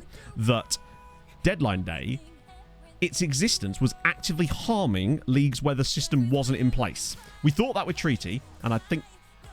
Maybe it was with Tromsø as well. I don't know. It was definitely with Treaty. We thought that there was an issue with deadline day. Because what would often happen is, without deadline day, there'd be no urgency. So... the teams weren't racing to complete loans or anything like that. In fact, if you had like some outstanding transfers and loans on the final day that had been going for like a week, it would just randomly fail because they just never completed them because there was no sense of urgency. So the act of having deadline day, being that it was a system that was only in place in certain leagues, it was actively harming the transfers for leagues that it wasn't implemented in. So one of the things that we wanted to work on for FM24 for the multi-save was to have a working transfer deadline day. Hadrian's managed to fix it in a way that makes it work, and there you go, 175-day deadline day deals. Outrageousness. It's just insanity. Salkin, thank you very much for the follow. I was curious to know what change it was. Oh, yeah. This was in the game. There you go. 683 deals in the transfer window. 175 on deadline day. National Lions brought in 13 loan deals by themselves and 34 transfers. Just think of the amount of stuff that will get done, firstly in the early seasons of a save, but also think of how much busier the clubs are going to be later in the save when they have money. Yeah, and also other clubs are basically building their own loan farms too, which is just insane. Probably not, Raphael. I think if that was to happen, this season would have had to been better than it has been. Quite simply. Fun fact. And I don't think with the time we have left, unless England have a proper shitty season, then it's unlikely to happen, I would say anyway. Spyrite Callum, thank you very much for the follow. Yes, Malta is going to be the FM24 save, but we're building a special database for it that is like optimized for building a nation saves. But it's also going to be really realistic to the way that the Maltese leagues are set up, even if it does have a few like fantasy rules implemented into it to make it more optimized for building a nation. But it's still going to be like a really faithful representation of the Maltese league, which is dope. I had to create an existing nation in England. Convert to advanced rules, copying its transfer windows that are programmed, opening the Malta database, pasting it there from my editor clipboard, and then deleting it out of the foot. Oh, bloody hell. Point being, Hadrian's a genius, and we have transfer deadline day in the Malta save, which is going to be awesome. And that alone is just such a massive step in the save to be able to have something like that implemented. It's actually insane. Oh, we've got to do the 2-year loan deals in a second. So we'll get that done first, and then we can start working on all the other good shit. Like signing people. I'm just going to offer these guys out again. Oh, Keelan actually could join them permanently if he wants to. Although he's on quite a lot of money. I don't know if they'd be able to pay that, really. They don't really have the cash for that currently. They've bought contracts, apparently. Cool. Yeah, it's only in a few nations. I've never managed in a league that has it switched on properly, essentially. It's just a goated thing. Good old JLo doing his business there as well. Right. But having that in Malta is going to be so damn cool. And of course, if you're using our database, then you'll also have Malta. And just I'm so excited for it. It's going to be so damn sick. They're not willing to make bids. I don't think any of that... Oh. Yeah, that's fine. We expected that. Oh, wait, hang on. Sorry, I was looking at... I had the analysis view set up because I was looking at Meshkovic's, like, not tactics breakdown, like their statistics breakdown over the season, which is how I noticed how many goals he had. Oh, it's... Like, the database was already going to be dope. And I did have a little run with some sims on it on Friday, I think it was. I did a sim where I was in charge and I set the tactics up and I got sacked, which was great. Obviously, true. No offers for Souza. Right, 2 year loans. But we've got to wait till tomorrow. Hey, this is Jim White. Well, he has got a yellow name. It's nearly a yellow tie, isn't it? Sort of, not really. I'm so glad that it worked, though. It's insane that you had to do that for it to work, but I'm glad that it did. Right. I'm actually surprised the board aren't more annoyed at us, but there you go. Right. Chelsea win the Champions League. Good. That's more points for England there. God, in a season where they didn't even have a team in the Conference League, essentially, they still managed to win it very comfortably. Bear in mind, the last time they didn't have a team in the Conference League like that, they got way less points. But we weren't expecting an all-English Champions League final, unfortunately. Hungarian size really is what let this down. Our lack of success. Wait, Gremio McDaniel deal. Non-negotiable offer of 0. That's why are we doing this? Any thoughts of maybe not doing that? Like, maybe just didn't want to pay his wages, but like, maybe don't sell players for free, eh? Coach in the Siren said, well, yeah. Which, in fact, he could do that anyway. He could just shove himself in there. So that's £27 million for us there, which is nice little extra cash. Good. Plus, we'll get some more money this summer too, which is lovely. Right, loan time. I don't know which year of the loans it is this year. It might be the cheeky, easy one, or it might be the really long one. I forget. So, loan expires. Plus, it's just less loans in general. Oh, it's about half and half now. So, it's not too bad. Bokske, yeah, he'll go out on loan again. Extended loan. What do you mean? Never Jam. Oh, I forgot Neville Jam was out on loan. Did I just call him Neville Jam? Herlan Pedersen. I'm glad he's at Ferencváros, actually, because he's a very good player. I was on the fence about whether he should go out, because I have a couple of guys at Dorog here, actually. Justiniana. Actually, he's a fullback, isn't he? Probably isn't good enough, really, for us to be bringing him back yet. I think he could do with a bit more development time. Let him cook a little bit longer. Roy Hernandez is a brand new extension, so that's fine. Paredes, very exciting to get him back to Meshkovich. Hopefully he'll go. Christ, I forgot about Matthew Rothwell. Kovacevic Diaz, he has a really long injury, so he might not end up going back on loan just because of the injury alone. Jose at Ica. Yeah, he's probably not got the... Wait, why won't he go back out? Weird. Pablo Leal. Now then, he was the guy that I think we were considering bringing back last summer. We didn't, but I do wonder if maybe he's cooked enough to the point where he could come back to us now as a backup for Hillestad, because he's got the passing and vision that we kind of want in that role. And I feel like actually bringing back Pablo Leal now might be the right time for him to come back and just kind of bed into the squad a little bit more. So I don't think I'm going to extend his loan at St. Lawrence, because I think he actually is the kind of guy that we need next season to... Plus, he can play in positions across multiple tactics too, so I'm going to recall him from now. That way we just kind of don't worry about that at all. Limawera obviously will stay there. Yeah, a decent backup. Could do an option for us in the league as well, which is good. It's what we were looking for, basically. Some decisions I need you to potentially make about reserve youth teams. Not happy to having more than usual... Okay, that's fine. I think, honestly, that stuff I'm not super asked about in terms of that, because I feel like, particularly the reserve teams, I think that's going to end up slowing the game down too much, potentially. And speed is going to be of the utmost importance if we want to... Oh, no, not the utmost importance, but it's going to be very important if we want to be able to progress it at a reasonable rate. Killen's leaving, isn't he? Eating the reserve team. That's fine. I think the reserve team thing might be just something we can just bin off now, because I think with the other squads that we've got, it's going to be fine. Because let's face it, we really only use our reserve team. In this save, we really only use our under-19s anyway. Now, obviously, we would use our B team if they were playing in a league, but they're not. So if we had the under-21s, then that's fine, because they'd essentially just still be playing in a league. And it would give lots of fixtures. But the reserves would just be... That would allow us to shave off a lot of extra playing time, essentially, in terms of the league itself. Like the progression. Not the progression, sorry. The progression of the save, so to speak. Yeah, the B team only exists really as fodder for the friendlies. Which is why they always get clapped, because they've got no players in their squad. He's leaving, isn't he? Xavier Mendes. It's got a Jalaga say.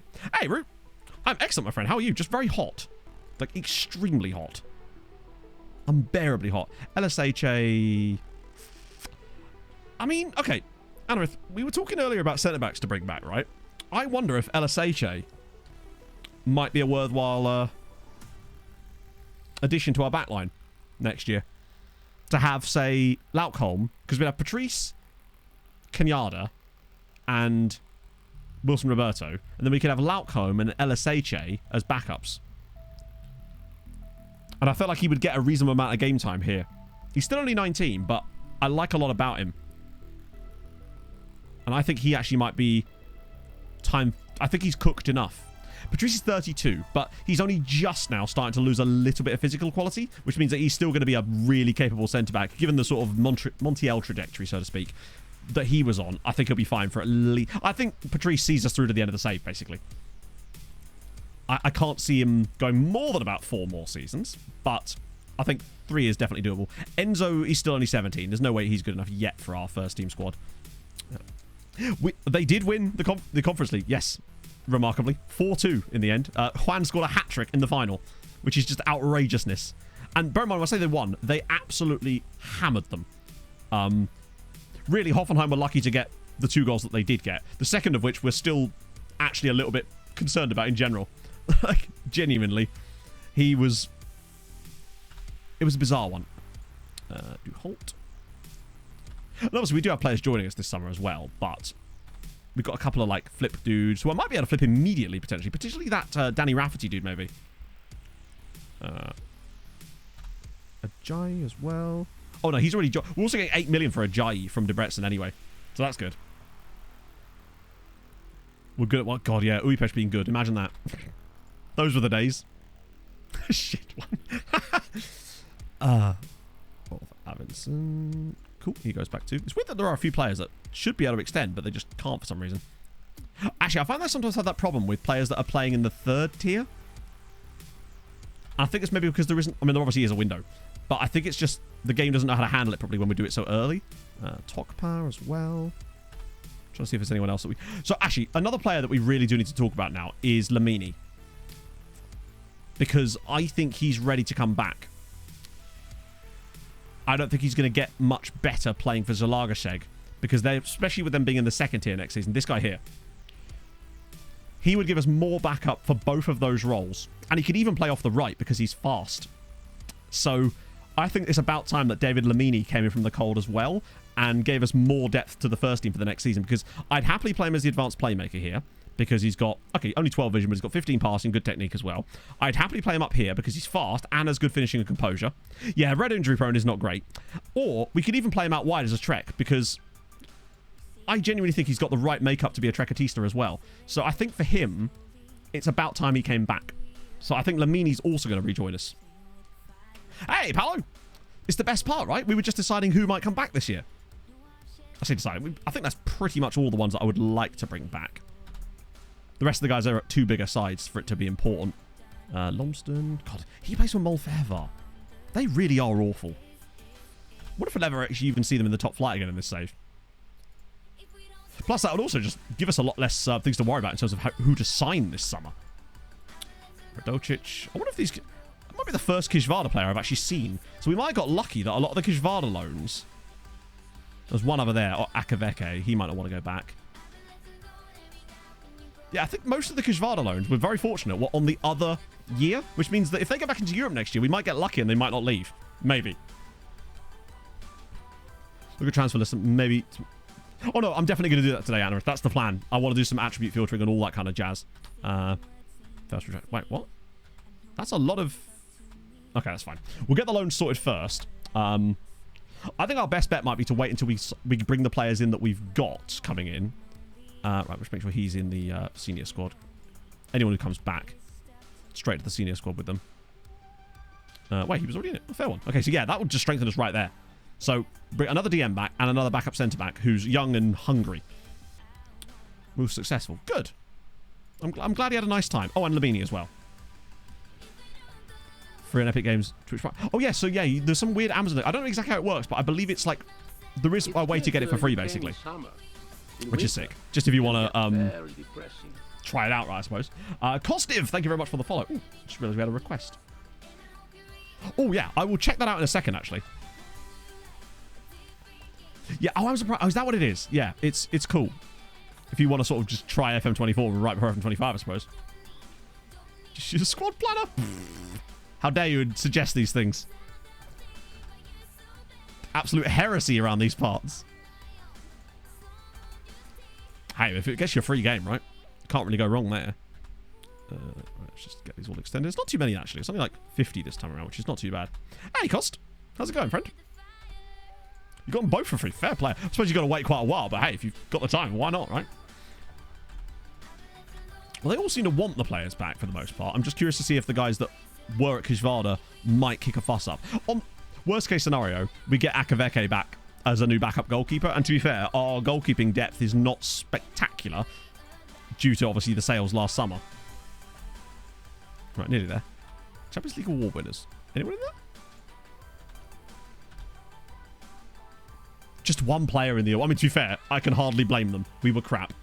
Like, but he did win Defender of the Season. And Patrice was in there as well. Wait. I kind of regret selling... I say selling Bohinen. Not re-signing him, I suppose. Whole... Yeah, unless, Hadrian, unless we see an extend all loans button. Oh... Yeah, no, I always say that I think the squad planner could have been a good feature, but it was implemented... For me, just didn't...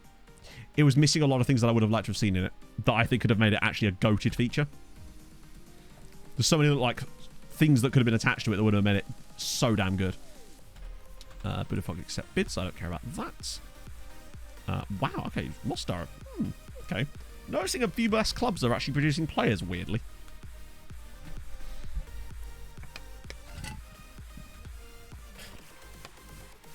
Actually, fuck it. It's still like 2 weeks until those players join us. We probably should have a little look for some, like, people at this point. So these guys are all transfer listed once they actually just show up in a minute. Wait, 81 people. There's only 81 players transfer listed. This is what I mean. I feel like this number is going to grow. I don't really want people that are like 31 or... I would like 30 or under. Actually, ideally 29. For more flippable. So there's two guys from Arsenal here. Karamoko, who is a striker. But he's listed for £62 million, which is just not a thing we're happening. Oh, actually, we're going to look at the Hungarian Hall of Fame before we do that, won't we? Oh, wrong button. Hall of Fame. So overall Hall of Fame, I'm 11th currently, which makes sense. We're not too far, though, behind Alfred Schroeder. Probably not going to be able to catch anyone else like Pep. Or certainly not Nagelsmann. Or even me. Certainly not going to catch me. Look at me up there.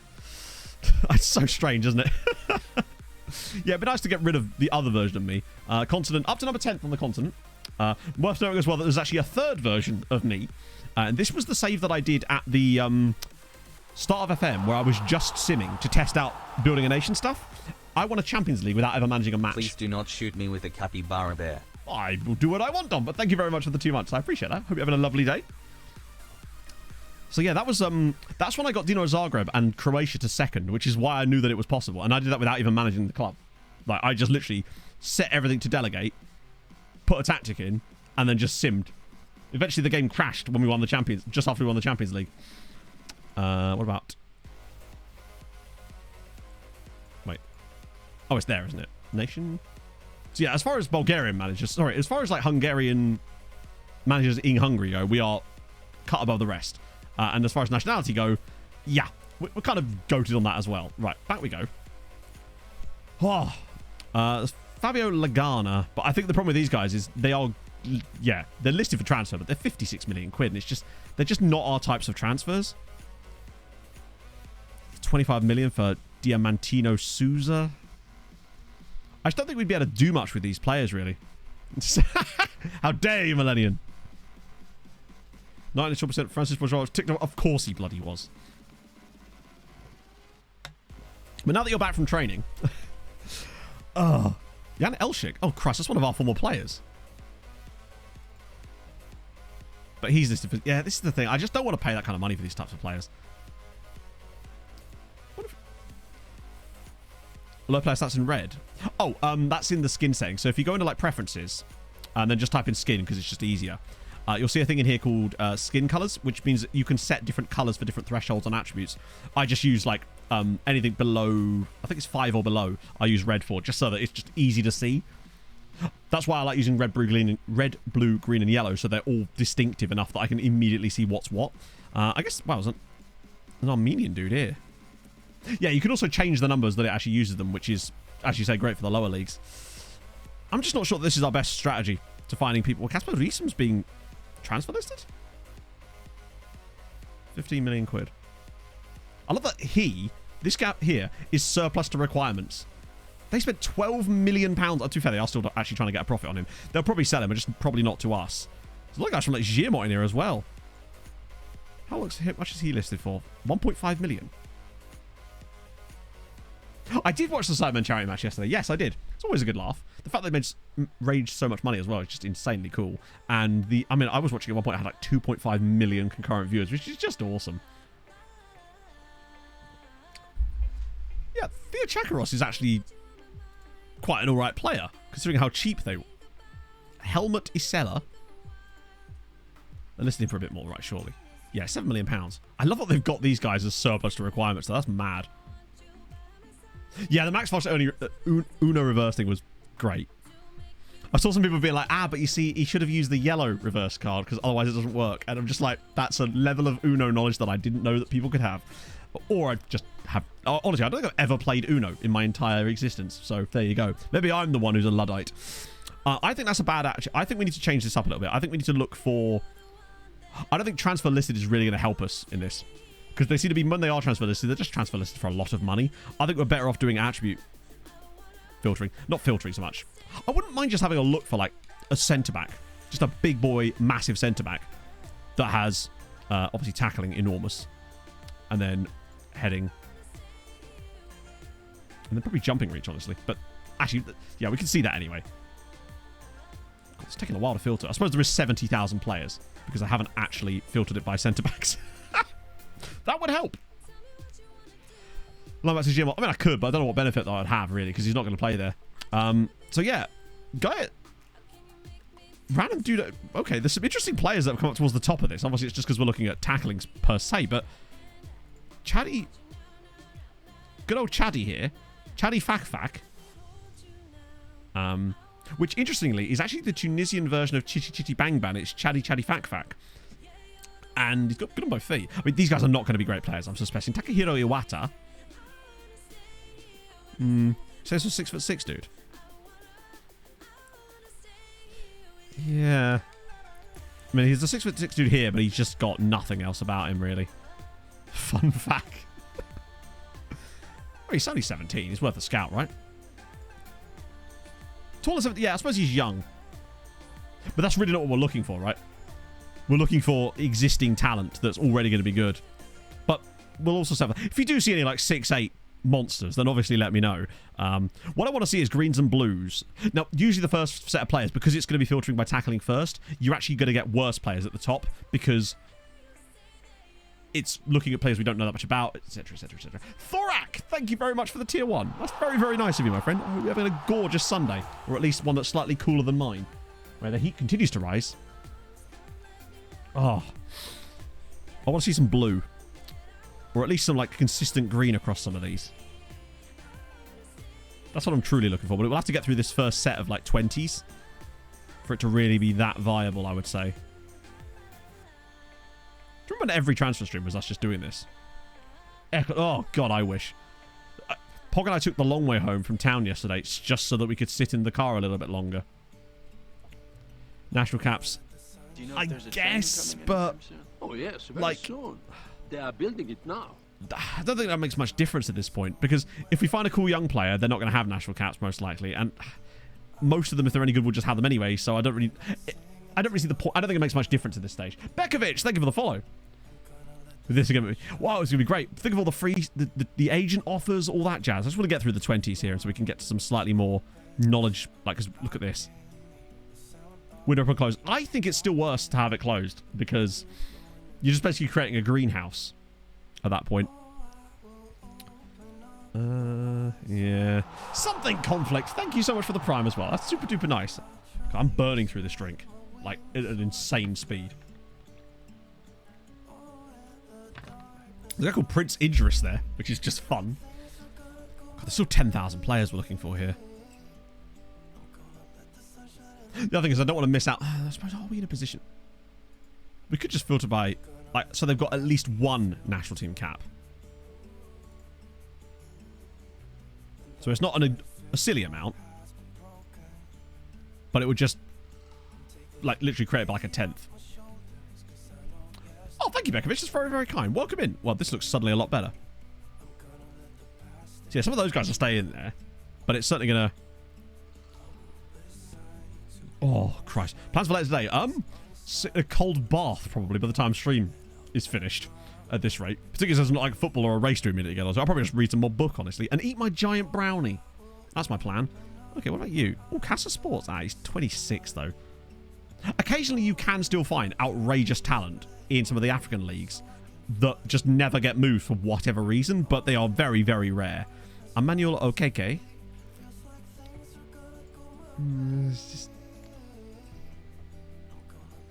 getting the water to be cold. No, that's true. Yeah. Plus, I'd get in it would just boil, innit? Alex Yeboah, Hearts of Oak. He's a bit alright.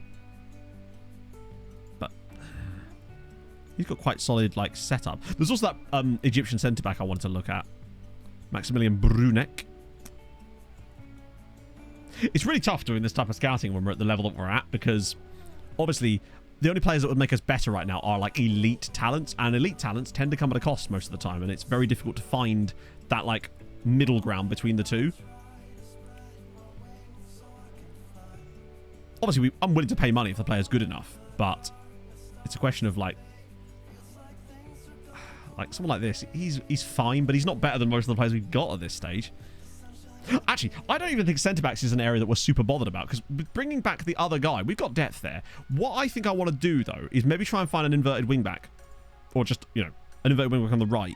Because I think that's going to be a much tougher task. Particularly as I'm certain I don't have an inverted wing-back filter already imported. That'll be crazy. Luckily, your boy's going to have one in here somewhere. We want invert wingback a final. Cool. Okay. So 56 players. That's more like it. Yeah, passing would be super important. Passing and tackling. I still want high tackling just because they are going to be playing a defensive role. So tackling followed by passing. Okay, so there's a guy, ironically, at Ferencváros. Hilariously, Robert Morrow, who was very, very bastard good, actually. Would be really good in that position, but I don't want to take a player from Ferencváros. Elakondu. Damn, there's only 56 guys. There's this guy here, Agyemang, at Udinese, who's actually exploring his options, but won't be until next year. He's quite good. Like, he's got a little bit about him, I would say. He might be worth a scout. He's quick. He's got solid passing and vision. His crossing is not great, but we don't need high crossing on him. Yeah, I think, honestly, the international cap thing might be stopping us here, because we might be able to find a few gems. Oh, God. The knowledge of... The other problem as well, and this is a huge issue, is that an inverted wingback is quite an attacking role when you think about it. However... Which is why I have these filters in here. However, when the game is scouting defensive players, it will focus obviously more on the defensive attributes of them. So that's why we know things about their marking, their tackling, technique, work rate, stuff like that, right? But we won't have things like dribbling, and as you can see, we don't know a lot of their marking, weirdly. It means that the order in which you learn stuff about them is somewhat a little bit annoying, and it means that it's harder to work out from a distance if they're actually going to have really good players there. And that's Robert Moreau again. I'm just looking for people that we know a little bit more about. Now, obviously, as we scroll down, we'll find more players because these guys aren't going to be the be-all and end-all here. Just want to see any kind of clumps of colour. Right, that's more like it. So this guy's a Lagos, of course he is. Josh Roberts at Celtic and Javier Talashea. 0 left foot ability at all. He's only just signed for... Well, I say only just signed. No, he's been there for ages. Christ. But he's not very good passing, and his vision's appalling. There's Atinjana, but he's already at a club that I don't want to move from. I mean, he could be inverted with the week, because I don't really care if they're actually playing on their other foot. I just want them to be okay in the role. He's got 0 vision, does Josh Roberts, and he's 27. Okay, another chunk of them. It's quite a niche role, would you believe? That's the problem. It becomes quite tough to find people that can specifically do that. Which is why we used to train a lot of DMs to play like that. Clodoaldo is just a lovely name that man's rocking there. Let's go a bit further down. Luckily, we've got more players to look through this time. Okay, Pedro Suarez. But look at the clubs they're playing for. I'm not saying they're bad, but at Ponferradina, is he actually likely to be any good? For a team like us. I feel like they'd just get lost in our squad. My hope was that we'd find a guy that just sticks out and is like, oh, this is the dude, even if you have to spend like 20 million on him to bring him in. And maybe there is that guy existing. Okay, Arsenal. This is more like it. And the guy at Manchester City, Brian Robinson. Okay. Passing of 13, solid vision, okay tackling, fast. Better. Cheaper, better. Thank you, Brian. There's also this guy actually at a Tunisian side, in fact. Tackling's fine. Passing's quite solid. He's 25, though. Then there's Dimitris Stavru. Who's a little bit... He's not as good, I don't think, as the others, anyway. Both midfield... Yeah, because they'll have better passing attributes, generally speaking. There's also this guy, Emil Sundergaard, who could only really play wing-back. I mean, not only, but mostly play wing-back. Lacking a bit of vision there, too. We'll get some scout reports on them anyway, because then we can see a little bit more about them. Is this guy we know quite a lot about? Okay, Musa Sek. He's 18 years old, 5'2". Holy shit, man, diminutive. Tackling of 11 is actually not awful. He's not the quickest, though. And I bet you he's got an insanely high release scores or something. £6 million. It's not that bad, actually. I might scout him again anyway, just to get a better idea, but it's things I don't like. Why midfield? Maybe... But honestly, there's only 800 players on this list. It won't actually even take us that long to scroll down this, to be fair. And the good ones should stand out fairly quickly. He's a bit fine. Where'd you get? I don't actually know. I think Pog got this from work. This was from like a year ago when I just needed some vest. Clears on the fodder, I suppose. But sometimes I like looking through the fodder just in case you see a diamond in the fodder, so to speak. Bazza, thank you for the follow. Hope you've had a lovely Sunday. Right, I'll get through that, and there should be another clump of quality in a minute. Here we go. Although the clubs have definitely dropped off in terms of what we're looking at here. I just want to see a guy that lights up the switchboard a little bit. Like, that guy looked a bit okay. Maxime Riviere. But, weirdly, he's oddly, like, good mentally, good physically. But technically, his tackling's not great. Neither is his passing, neither is his vision. He kind of doesn't do any of the things we want. He's simply the best. It's better than all the best. That guy is... Often I'm looking at the clubs they're playing for, too, just as an idea of... Was that guy from New Caledonia? Yes, it is. It's Dimitri Pia. The Belgian. Where was the Belgian? Oh, that guy, yeah. I think they'll take 26 million. The last team did.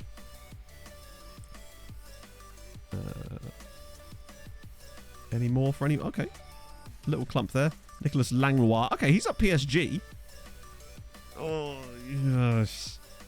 Yeah, same kind of story. He's also very young, so we can't expect too much from him there.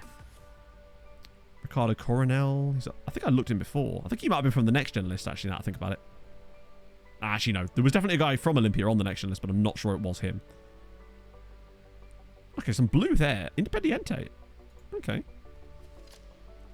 Oh, just... You can do a bit of both. It's more... I'm thinking more for recoveries, Anarith. Like, I would like them to be quick if we can. Yeah, oh, you can't tackle, though, no. because I want them to be able to get back, because you know how often we get caught on the break sometimes. Plus, we're still not sure if this tactic's actually going to be what we go with. It might be crap when we start playing it properly, but... Okay, let's get through this little set here. Well, we really are down on the tackling now. But it might allow us to get some more forward-thinking players, potentially, that might not be able to tackle, but might have a little bit of a passing and vision about them, like this chap here, Mahual Umuru. And this guy, Imanol Franco... Oh, Christ. I was kind of hoping we'd see some, like... You know, just a guy that's, like, struggling at Barca or something. Just normal. Okay, guy at Real Betis. Adrian Para. Do you know what, right? Sod's law, this will be the one thing the DOF can actually do, right? In winter, it can get raw results. Maybe. That's not a bad shout, but at this point, we're going to ask the DOF. Because that's always fun. Eve17, thank you very much for the follow. Let's ask the DOF. This should be funny.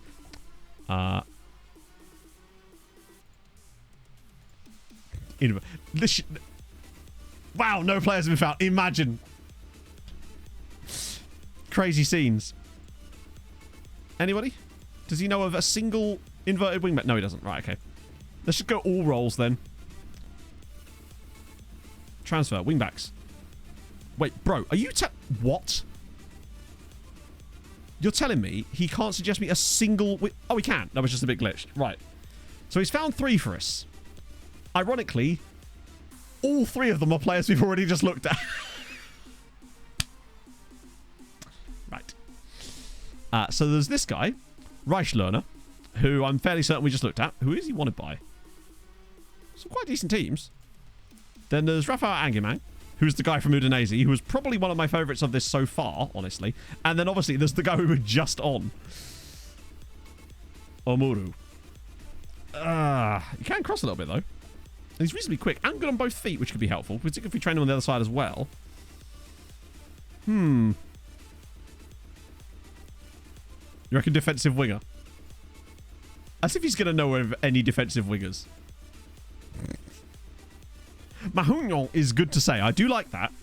Let's just see if he knows any loans.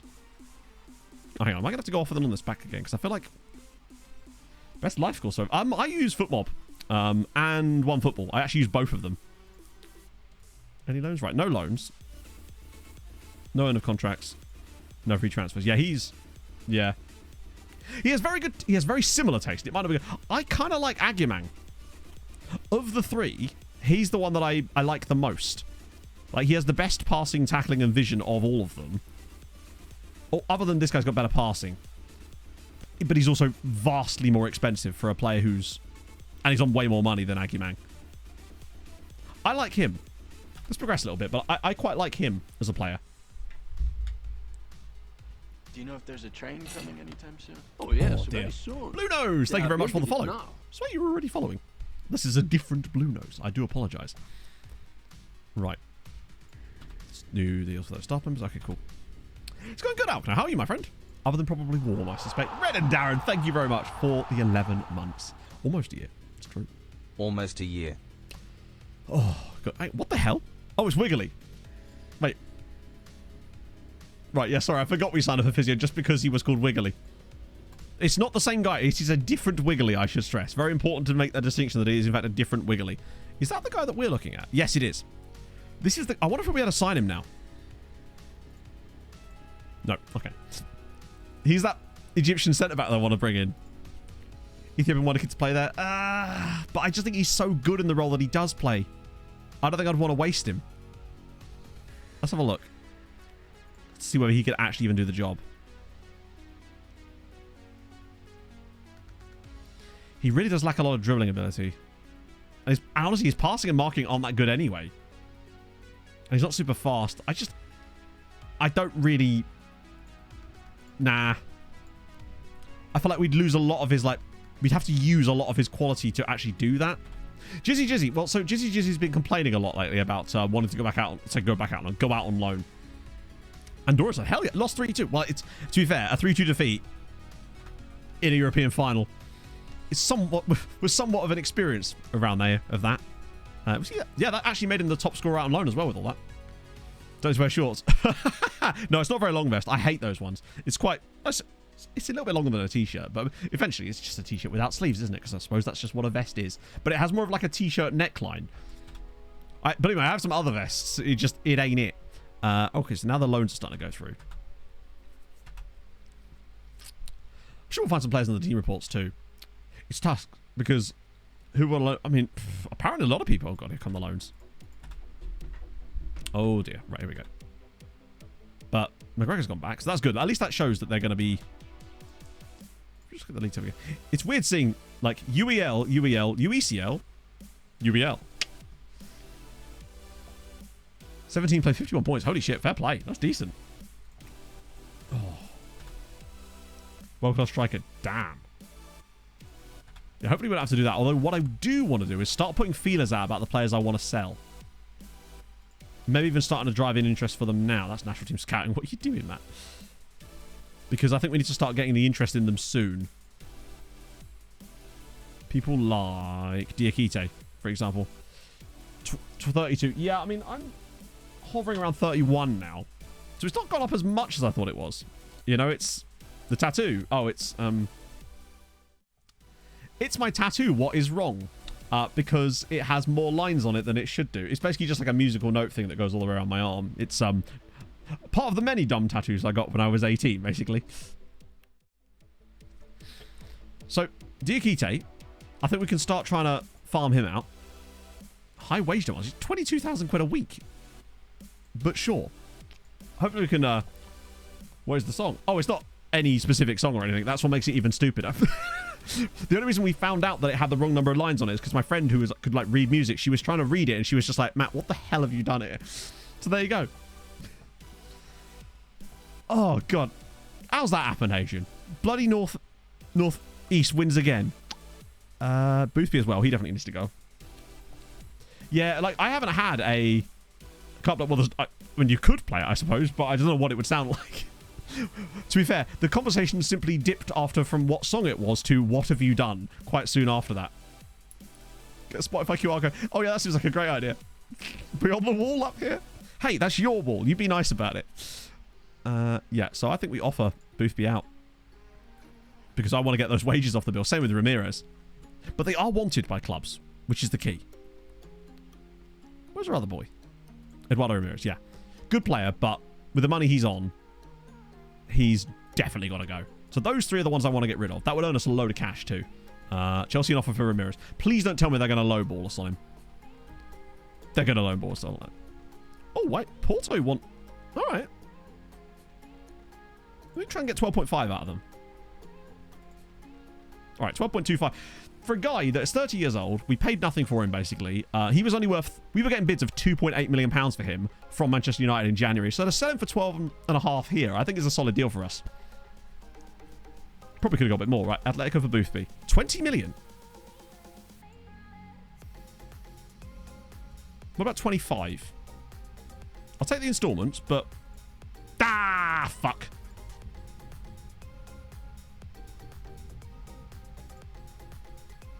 We'll come back for that. Please don't tell me Chelsea are going to... 18 million.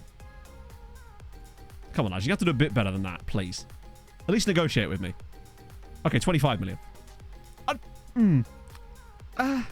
If it actually go and we get the 150 grand off the wage bill, because he's our highest paid player at the moment, that wouldn't be the end of the world for me. Clearly, Atletico aren't willing to go any higher than... Actually, it was still a good amount, wasn't it? As long as we get like 50... Has no interest in joining Chelsea. Sometimes they still go, though. 20 million. Right, let me see if I can... Give me like 23. Yeah, 23 million for Boothby. 25 for... If we got 60 million for the three of them, that would be a nice little bit of transfer profit for players that... Two of which signed for free as well. And as you say, nearly 300 grand a week off the wage budget, which is insane, because that's what... That alone is fucking like 15 million a season, nearly, off the wage budget. It's just, that kind of money is nothing to be sniffed at. Wait, 50 million a season? Yeah, it kind of is, actually. It's a good amount to get rid. So Paredes has gone back up. I'm really glad for that, because he clearly is going to be a quality player. I'm surprised he didn't start in the final, honestly, but clearly they didn't need him. Torres is going to be going. And getting that business done super early as well will allow us to have a bit more flexibility in the window. if someone ridiculous does come up. But obviously, we are signing a couple of players as well. He's rejected the loan from them. Okay, good for you, buddy, I suppose. Well done, you silly boy. Plus, if we find an insane someone in the recruitment focuses too, I might be tempted, honestly, to just get reports on... This is what James does, which I haven't done up to this point. But I've got reports on some of the like the in-progress players as well. Okay, maybe these ones aren't quite as good. Oh, he's... Hang on, there's a complete wingback. Yeah, he's really young, though. Maybe we should actually set a recruitment focus up. Or have I finally lost the damn plot? Is my question. There's a Cuban at Napoli, which is awesome. Alberto Guillan. Oh, he actually came through at Napoli, too. That's kind of sick. Let me get a little report on some of those guys, too, that are really high on this. They might be really expensive as well, though. Which ones have I not done? Number 16? These guys are a little bit lower down the pecking order, but just getting little reports on these guys, right? Yeah, 13.5 million off the wage budget for a year. That's a decent chunk of change. And just no one on that one. Fuck it. Let's create a recruitment focus. Let's do it together. Inverted wingback. Yes. Bit of that. Anywhere, any age, top priority. Let's do it. Last tower alone. I wonder where that could be, James. I don't... It couldn't possibly be at all because I linked it in the description to the recap video today and shouted it out in the video. Guilty.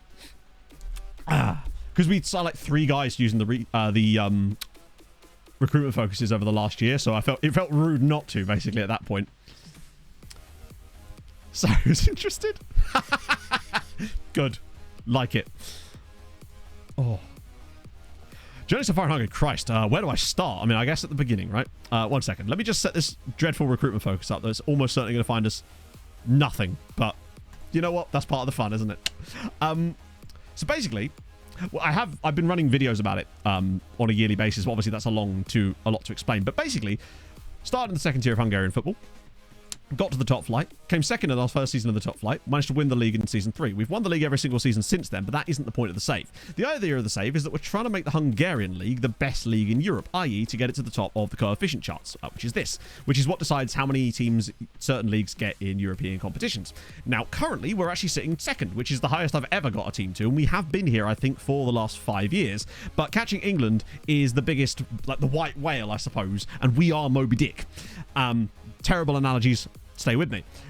However, with the last couple of seasons to go, there is still a chance that we can make it happen, provided we have some banging seasons and England fall off massively. It's the second part of that which is less likely. Banging seasons are, particularly after a bad season for us, pretty likely. But England having a shitter is just less likely. We need them to put down some like 19-point seasons, basically. 2B 2T. I'm afraid I don't understand what that means. Is that C-3PO's best mate? Moby Dick the White Whale. Maybe. Hence my lack of literary expertise here is really it's holding me back. Yeah, I mean, England had it wasn't even a shit season. England having a shit season this year was them still finishing number 1. Like, mad. Duran was best player in Europe. Wow, he's to be fair, he deserves it this season massively. He's had his best season on record. 54 goals in 37 matches and 69 goal contributions. He's a cut above everyone else. 2B2T content. I'm afraid I don't really know what that means though. Like, I'm sorry, I'm not familiar with what 2B2T means. That's why I was asking. All these loans extensions, cool. Is that a sex thing? Let's put these guys in as well. Cool. Gaspar rejects it. Wait, Munoz. Oh, okay. So we're getting Munoz back apparently. It's Minecraft. Oh, okay. Fair play. Yeah, I'd like to find many Minecraft content on my channel. So, either he might be good enough for another loan, but strange. I've never been mistaken for a Minecraft content creator before. Right. I guess it's just the difference between those two would probably be when we're searching for 15-year-olds, it's in FM. I don't. You look. I suppose we are looking at the blocks on the screen already. That's a good point. I think.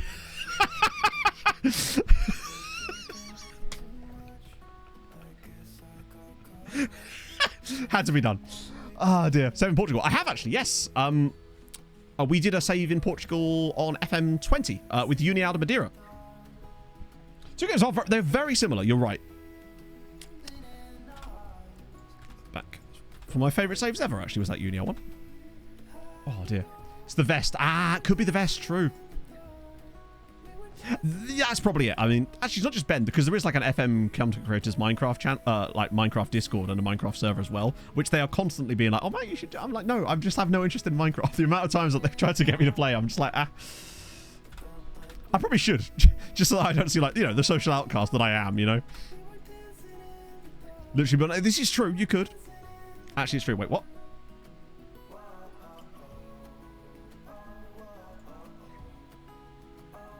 Okay. But why am I coming up in there, though, right? I'm the bloody Ender Dragon, bitch. Only thing I know about Minecraft, and that was only because Stephen Tries referenced it in the commentary yesterday. That's all I've got for you. German porn star couple. Ah, yeah, my...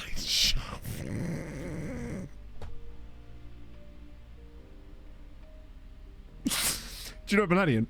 I shit you not. I had a dream the other night that I moved in next door to you, right? And the way that we worked this out was because I was parking my car. You came out of your house and screamed at me, "Card, you duplicitous taint," across the drive.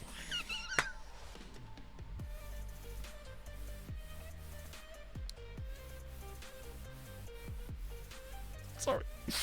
I've only just reminded myself of that. Oh, dear. No rules at all. Oh, okay, fair enough. I just still don't understand why I'm coming up. Like, such rude neighbors. Yeah.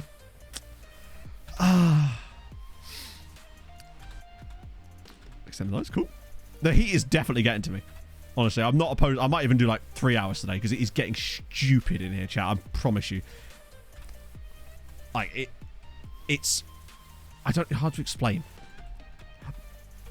To quote myself a little while ago, I have swamp ass so bad that even Shrek wouldn't live in it. That's kind of where we're at this point. Start a mid-table Saudi team. I don't think I can think of anything less interesting, unfortunately. Let me try. I really tried there.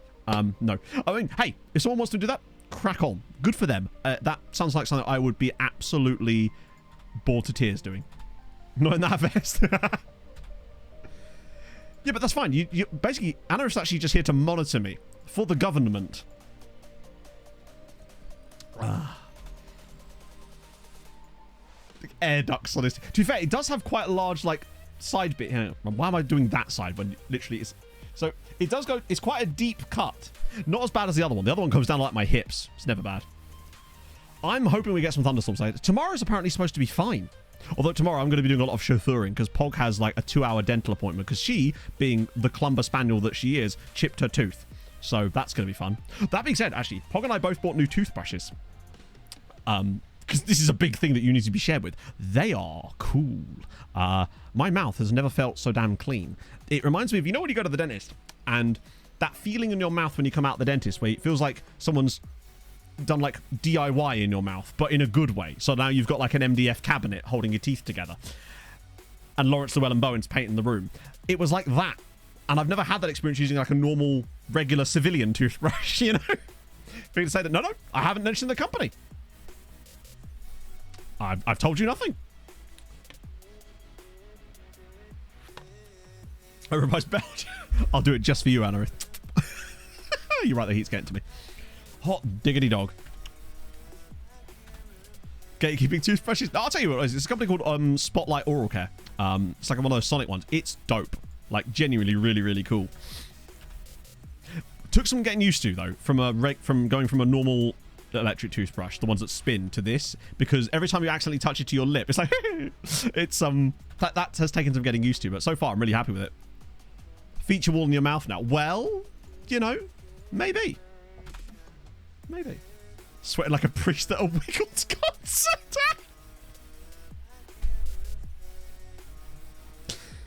See, you could have said sweating like a Minecraft player at a Wiggles concert. I'm joking. No, apparently it's actually really good. I've just never taken the... Like with many things, right? I've just never taken the time to go and play it. Because every time I do that, I'll play it for a little bit and then I just... Yeah. I always just go back to FM, Rocket League and Peglin. And Slay the Spire. The cattle prod, apparently. Yeah, man. You dissing my cattle prod situation? Just use a chicken drumstick. Also, James, I don't know if you were in the last stream. I don't know if you were still here, actually. But this was the guy that we found with your recruitment focus. The most unbelievable talent that 15-year-old... Oh, no. Hadrian, we've already signed him. We picked him up on Thursday. This guy came through a recruitment focus. This is why I wanted to make sure that I shouted out James's video in my video today, because look at the state of this guy. He might have some of the best mentals I've ever seen on a 15-year-old player in FM. 16 tackling... Yeah, I mean, I suppose. The thing with him, really, is because he's not the tallest. He's more of a DM. He's just outrageously good. So, yeah, I don't know why he's even still on here. We shouldn't really focus on him. Of Nation Scout method is a complete... Yeah, absolutely. Hang on, wait. Depends which one you mean, actually, Lansbury. Because there was an older method I used to use last year, and then it was sort of good at the start of the cycle, where I would go through, say, like, national teams, and... That's not a national team, Matt. The one where I was doing this a lot. Oh my god, why can't I click him? It's taking a lot longer. Oh no, team report. No, team reports we still do. We definitely do team reports. Team reports are still one of my favorite ways to find players. You'll see here that, like, what's that? Yeah, so the latest one we were just looking at was as Legendar Sarajevo. The method I use currently is the team reports one. Although we do have a little couple of youth recruitment focuses set up, but we find that they very rarely bring players through. When they do, they're goated, but there's not a lot of quantity, which we kind of need.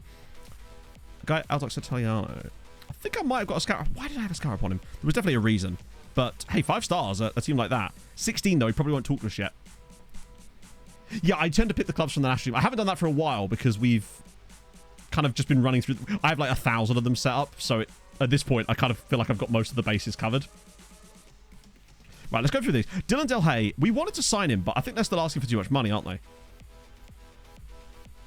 Like, he wants to leave, but yet they are demanding... Oh, yes, very soon. Yeah, I'm not paying 94 million for him. Sucks that we nearly got him on a free. Oh, that would have been good. Dinglax, thank you for the follow. Right, you're very expensive. He might be good, but he's really not what we need right now. Is a £20 million goalkeeper. In fact, let me just find any players that are reasonable here and just give them a second scout. Except I do want to have a look at that dude there. Oh, there's a guy at Konyaspor as well. So this is Ezio Caputo. Fact is, he's pretty good for that kind of level. I've never played Sea of Thieves. No, friends of mine used to play it for a little bit, but it just was never really my thing. Although, I don't know why it wouldn't have been. No, the number of... This is the great thing about it, Lansbury. The number of scouts you have does not matter when it comes to doing the team report method, because you could only get 1 report per day, and it doesn't matter how many scouts you have, you could still only have 1 report. So basically, you just get 1 really good scout and then just send him every single time, and you're fine. The only time when it maybe counts to have more scouts is once you start actually like going, hey, I like these players, let's have a closer look. But even then, we could still do it all with Gonzalo, but we like to give him a little bit of a rest. We actually have open scout slots, which I just haven't filled because I'm lazy. That's literally what it is. They've just left. Yeah, he's decent, but I just don't think he's going to sign for us straight away, is he now? He's too young, but we'll shortlist him because I think he might be worth a closer look one day. Just not apparently yet. And these guys, how's this chappy here as well? Decent, quite expensive, but solid player by the looks of things. We'll get them slightly more scouted, though. There's a South African dude here at Passos, which is kind of surprising. Right, any players to get rid of? Players down the bottom here. Yali Hendricks. He looks like he's going to be really good, but he won't really be great for us, and he's too old to go out on the loan farm at this point, really. Gonzalo has been goated in this save, frankly. Man at D2. Oh, yeah, he was a guy that I found when we were looking through, like, where's he gone? Yeah, this guy here. He was a guy that I found when we were looking through random clubs one time, and I've shortlisted him ever since then because I just forgot about him.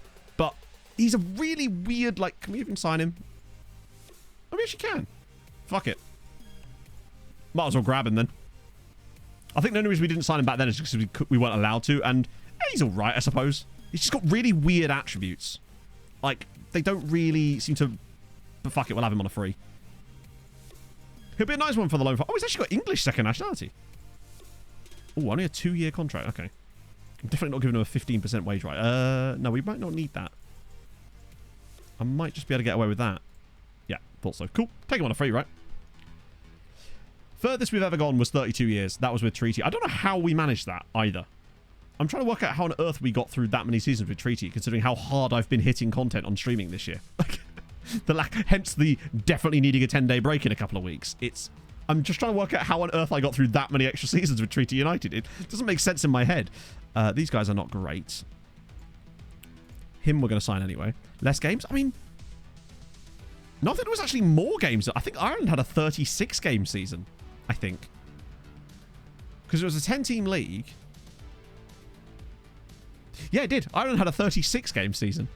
So it actually had more games domestically, which is wild to me. No, generally a league phase, you could accelerate league, which maybe... Oh, true, yes. There was less matches to play in the Champions League, true. Because there was no, like... This was the first season of that new system, wasn't it? These guys look a little bit mid. But we have been like putting off some of these reports for a while. Oh, that's the Postuma guy that we only started scanning because of his name. Bongani Zuma. I mean, he's fine. If they... As much as we're not going to do the loan farm too much, we might as well with players that are this sort of price, right? If they'll actually join, then why the hell not? 250 grand. Oh. Holy God. Marcel, the fact that he is 18 is actually astonishingly good. Him having that kind of CA is just... That is unfair. He's probably better than any striker we've had in this save, especially at that age, anyway. This reminds me a bit of Juliet when he came through. He had that kind of setup. That's unbelievable. What about this guy here? Bustra. No, they're just not great, are they? Right, what about these guys? Because Netsov, okay, he's quite expensive. Oh, fuck. Apologies for the boot. Whoa! Attributes. Well, we were... Then again, we do also... Remember, we do have Petrov as well as a backup winger too. So, we... He has really nice attributes. Like, he's fast. Well, he's got really good acceleration. He's nippy. Reasonable top speed. Great flair. Good crossing. Good dribbling. He's just a bit expensive, but... I don't mind him, you know. I might shortlist him, actually, to come back to, because I quite like him. There's Juruk. He's a bit younger and a bit more midder. This guy... Fucking hell. He's just really expensive. Hello, Dan! Again. Got a new thing. Oh, no. Is he better? He can't be better than Janos, surely. Oh, God, he fucking is. That was in your... Jesus Christ. He's lacking physicals, but he's only 15, I suppose. I wonder who has the higher PA, him or Janos.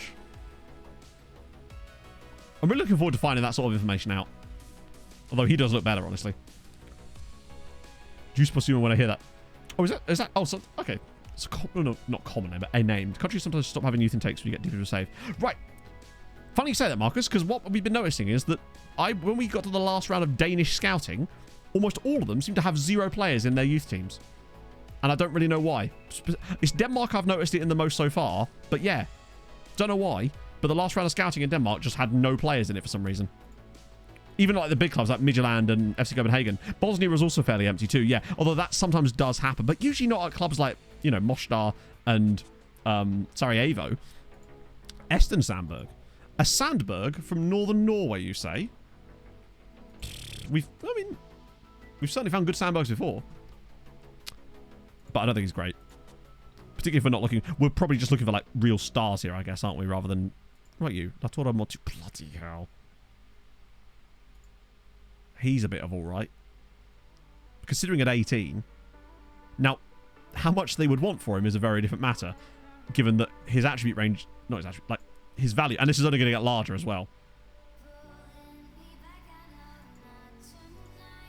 Like, he's decent, but what are we doing here? Norwegian centre-back. It's funny you say that, actually, because we've got a Norwegian centre-back that I found using your focus. Oh. Yeah, this guy's quite decent. Hello, James. They did indeed win. They actually did. 4-2. Juan scored a hat-trick. It was an absolute domination. They killed Hoffenheim. Hoffenheim were very lucky to have even 1 goal, let alone 2. What do they want for him, then? What's the one, like 8 million?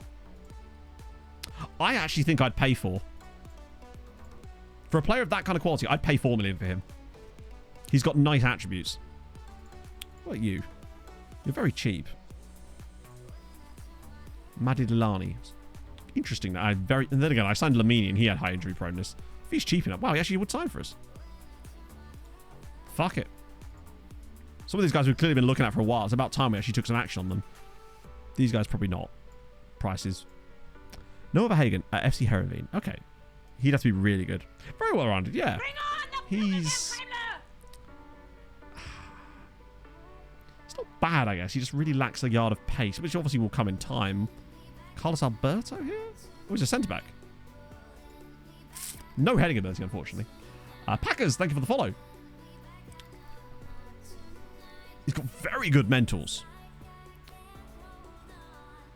But, I don't know, it's that heading. It can be trained at least. And he's at least okay in the air. I just don't know if I'd want to pay upwards of... Oh, okay, they've narrowed it down a little bit, which does make me wonder if he has a release clause in there that we're just not being told about. Actually, usually the domestic release clause is actually higher than the international one a lot of the time. Sometimes you'll see this with Brazilian players where they'll have like a domestic release clause of like 60 million. Is Mihov 70 years old now? My God. Surprised Luhop can even hop up and down the touchline. And they wonder why we see him so many games. Right. Zuma, he was just the cheap guy, wasn't he? Oh, and a youngster contract too, which would be even better. Although, actually, I don't know if I'm going to be able to get away with that on him because he seems to have ambition. Who'd have thought it? Yeah. Okay, that's fine. We'll actually have to give him a contract. The cheek of him demanding an actual contract from me. Who does he think he is? Queen of Sheba? Right, let's go. That'll do. And then give him my extra few years there. Cool. Lovely old job. Poggy. And Montiel, he's going to want quite a lot of money, but the benefit of him being Argentinian at least means that we won't have to pay him that money super soon. 32 grand a week. Christ, I'm going to have to... He's got big ambition. I'll give him that.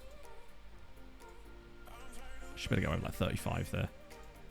Pull out all the stops. And actually, I might be able to knock his base wage down a little bit. Oh, nice. I keep forgetting to do that. Only if he earns it. Yeah, exactly. So there was another player I was like, wow, he was just instantly in. There was another guy that I was bidding on, wasn't there? The one I actually really liked. Or have I just forgotten about? Well, 8-0. This system does seem to be playing quite well in some of these matches. Considering that our under-19 squad is still missing like most of these guys. Like Vidag, Istvan Kish. There's still a lot of like players from our youth academy in this team. With the exception of Pedro Parra. Who... Oh no, he is from our youth academy. Conference League final went well. 4-2 win for Mezhkovej. So, Autonomous transfer spelling out the word Daesh. No way. So which ones have they got so far that fit those words? Is it they're waiting for an E or is it... Ooh. Okay, you're to the loan farm. Danjuma, Young. Oh, he's a 6 for 8 dude. Harrison, goddamn. That's...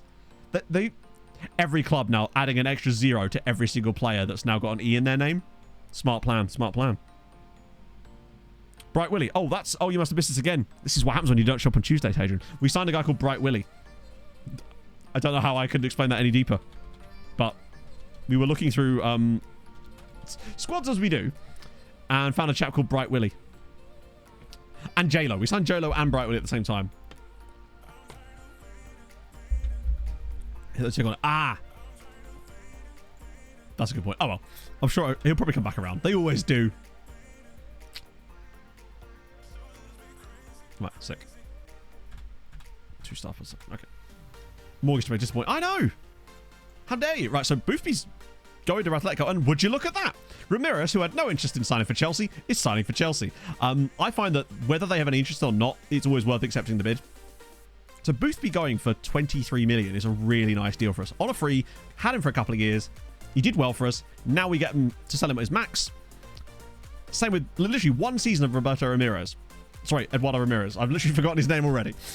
Free transfer, 25 million a year later, out to Chelsea. They're going to pay his exorbitant wages. We're going to save 13 million pounds a year just on wages. And we get like 50 million for the two players combined. It's great news. Like, our finances are going to be stacked when the end of the month comes. And not forgetting the Porto transfer as well, because Diakite is going too. Oh, there we are. Oh, that was the guy. Sorry, that was the guy I was on about. Esekile, the random dude from... What even club is this? They don't even have a badge in my pack. D2 Weekend Football Academy. Sylvester Akpi, good name, but... Yeah. So Babatunde Esekile... I mean, he's got okay attributes. I just don't know what he's going to be. He'll probably be a nice little loan farmer, though.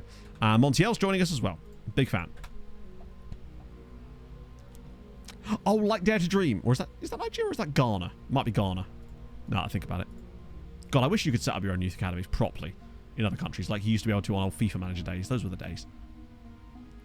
Same sort of idea. Yeah, I figured. Right. Oh, there we go. We also get our Thai guy, by the way, in the summer. Ramirez got a work permit. Ramirez goes to Chelsea, 25 million. So that's 48 million for those two. Plus 12 for Diakite, 60 million. Gorgeous. Plus, you know, we need a new Montiel. Exactly. But that's the big day for us there. Oh, and we also get Emilian Ringu. You know, we were talking about backup DMs. 13 months. Raposo, what are you? You're like 30 now, aren't you? I think he's worth another contract. I know he's had injury-prone issues this last year, but I think he is worth a contract for us. Because I think Raposo has just got some sort of... He has some sort of Jenny sequence about him that just makes him really decent. And... I think that alone, provided he doesn't want anything moon money-wise. If he wants like 60k, I'll give it to him. You are a dream, aren't you, Raposo? Claudio, taking a wage cut. Yeah, I think one more big contract, and it means that if we get to, say, like 32, and we're like, ooh, maybe we should get rid of that point, then we still have a little bit of time left on his contract, which gives us a chance to sell him. I was expecting to want more money there, considering he's only 30. I'm going to offer him a 5-year deal just so it gives us security on it, particularly as it's not a particularly large contract anyway. Okay, he only wants 3 years. Look, buddy, let me just give you a larger contract. How much do I have to pay you? Just to give me a bit more security on your contract. There we go. I'm happy to give him an extra 6k a week just to lock him down to a 5-year deal. That way we can, if he gets to 32, we can sell him for more because he'll have 3 years left on his contract still, which will help us out. And I think it's the last time I'll be able to offer him a long-term deal anyway. But the new board are not quite as dodgy about that. The old board really had huge restrictions. It's still 14k a week off his lower... Yeah, sorry, yeah. 11k a week. It's lower than his current wage. So he's still taking a wage cut. So Ramirez is going to Chelsea. Is he actually gone? Yes, he has. Okay. God, our finances look swell. And that's with us losing £50 million in prize money this year from not qualifying for the last stage of the Champions League. And Durin has now won the award. That's the first time he's won that, actually. God, last time it was Beng Sword. 31 goals in the league last year. The only MTK player to win it, other than him, is Josef Ehring, who got 37. And I still don't think Blas is ever going to touch that, but still. How much is he making at Chelsea? I dread to think. Let's have a gander. What do you reckon? Like 300k a week? I reckon 275 for him. 190. So he's actually... I mean, he's still managed to gain money. Like, he was on 140... Now he's on 190. Argentine youth was full of players called Thomas. I suspect they are, but let's have a gander. I think we had a little look at this before once, didn't we? What am I doing? Hang on. Why can I not find South America? Christ. I'm like bloody Christopher Columbus. Except not in any way. So there's a Thomas there. Just a single... Oh, no, it's 2 Thomases. No, is that one? Thomas Hernandez. 1 Thomas in the under-19s. No Thomases in the under-20s. There's Juan Veron, though. In fact, none in there either. And none in the main squad either. The only one I can think of as well, Thomas Velasquez, obviously, our big boy Thomas, would have been in there too. I have seen a lot of that as well. In fact, I think I've been sent screenshots of it in the past, so it's weird that it hasn't affected us. Maybe it's just because we started this save really early, and it was a bug that was introduced later for once. That rare and fateful scenario of where we don't get affected by a bug because we started the save super early. I can't wait to see what's going to befall us next year, where they'll introduce some new thing that just breaks it. Diakite is gone. I know. Great scenes. And him playing a little bit more for us meant that we got 3 times the money. Man United offered me 2.8 million for him in January, and then we just sold him to Porto for 12 million, just because he had a couple of good games for us. Van Dam's trust. I do feel a bit for Sem, but I still feel like he's such a useful backup for us to have around. And he's always so happy to stay. He never complains when I turn down transfers. So I feel like for that alone, he should be bar bitten. Good stuff. We need to find the next gnome cone. Ooh. You've changed your name, Marvel Racer, to Marvel Racer. I see what you've done there. It's 3 in progress on the wingback thing here, by the way. Oh, for God's sake. It's that guy from Ferencváros again. And a really expensive player from Barcelona, which is actually the kind of players we were actually... Oh, he's 30. Why are you looking at... I mean, I suppose I didn't specify, but really, do I want 33-year-olds here? Recruitment focuses, eh? This is why I don't do them, for the most part, because I'm trash at setting them up. At some point, I think, for FN24, I might just take my time and try and figure out how to make them work properly, outside of just looking for wonder kids. How to get proper players that you want for your first team squad that are older than that as well. Hey, Marius. Speaking of which, there might not be a video in the coming week because I'm going to work on the next agent video, but it's going to be quite a deep one because it's going to be the managing one player, like being the agent for a player for his entire career. And I don't think it's going to be a case of record one day, edit the next day. It might take several recording days to actually do that, particularly if I have to have loads of leagues turned on so his career can be like vibrant and stuff. So that one might be but it'll be quite a long video as well. So you kind of get the other side of that too, where it probably could be up maybe even like an hour long. Luciano, who are you? Hello. He's quite... What we injured here? Sports hernia. All right. He's a bit of a right. Yeah, FM2014 is... well, we saw the Nation. The Nation is Malta. Most likely Sirens, although I'm pretty set on Sirens at this point. Expelec, thank you very much for the follow. 6'4" as well. Christ, he is, isn't he? I like him. Doesn't seem to be any huge issues here, other than the injury he currently has, but he's not actually injury-prone. I'm good, Expelec, mainly because of this chap here. Literally, we could pay for him with the Diakite money. Maybe even cheaper than that, honestly. If he's, like, under 10, I'd be tempted. Even if he's not under 10, honestly.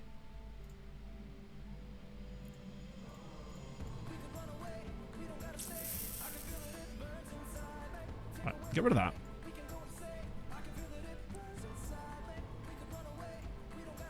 $13 million. It's still quite a lot. And yeah, I still kind of want to on him, honestly. We've got the money. Fuck it.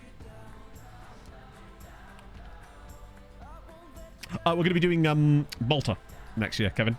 That's the plan anyway. I don't mind that guy. It might just be because of the 5-star potential thing. I don't know. We don't see a lot of players like that anymore that actually seem to stick with that after a lot of scouting, right? See, exactly. See a bit of CM backup. So Chatty Fac. It is free, but he's also just... I can't even ask his agent because he doesn't even have one. Maybe I can offer him a trial? Maybe another Hungarian side we'll pick up? Malta save an FM24, yes. And we are always looking for more testers that want to help if you do want to help with the testing of the save. Particularly as we've made some huge... There's been some huge developments on it lately. Oh yeah, these are all the guys from the... That Caputo guy's actually holding his value quite nicely too. From our initial scouting earlier. Right. Manuel Bois. He's quite cheap, actually. Wait. I swear I looked at this guy and it said 20 million before. Oh, they don't have a league in FN23, no. Nor will they at the start of FN24 either. Oh, yeah, a lot of these guys are just not very good, are they? Although the Aguiman guy... I still think he might be a good pickup for us. If nothing else, just to give us more cover in that spot, but also because he's quite a... I think he could be quite accomplished as an inverted wingback. I think I want to sign him. Jesus, the wages, bruv. This is why I tend not to sign players that are of that kind of... I like to sign either like under 18 players or like 30 or over a lot of the time, just because it's players in this kind of range just want moon money. But... oh, this is just release clause. Okay, we'll just pay the money then. Come on. Good that. Right. Max Morris. £86 million. How about no? Well, how will turn out? Well, hopefully good, basically. That's the plan anyway. No, I haven't touched it, Stewie. I just been so burned out lately. I just haven't even wanted to touch FM a lot of the time when I'm not like streaming it. And that's not to say I don't enjoy the streams, because you know I do. Although, admittedly, we've had some troubles recently. What the hell? Was Steam asking for an update? Dan, stop it! Dan's messaged me on Steam now. By the way, Hadrian, I realise I don't have you on Steam. You really should add me on there. It makes some of this stuff later in the year a lot easier. Baptiste. Okay, some quite good players in here. Particularly this guy here, Marcus Reins. What kind of rules they have in Malta? Whatever rules we want to, which is kind of the whole point. So, because obviously we're creating the database, the rules are whatever we say they are. So, that's one of the benefits of it. They signed it for free, which is pretty solid. You really should. Particularly so I can at least buy you FM24. But I suppose I could do that otherwise, but it's much easier just to gift it. Right. Baptiste. He's fine, but This is quite cheap for Monaco, surprisingly. Aureli Prieto.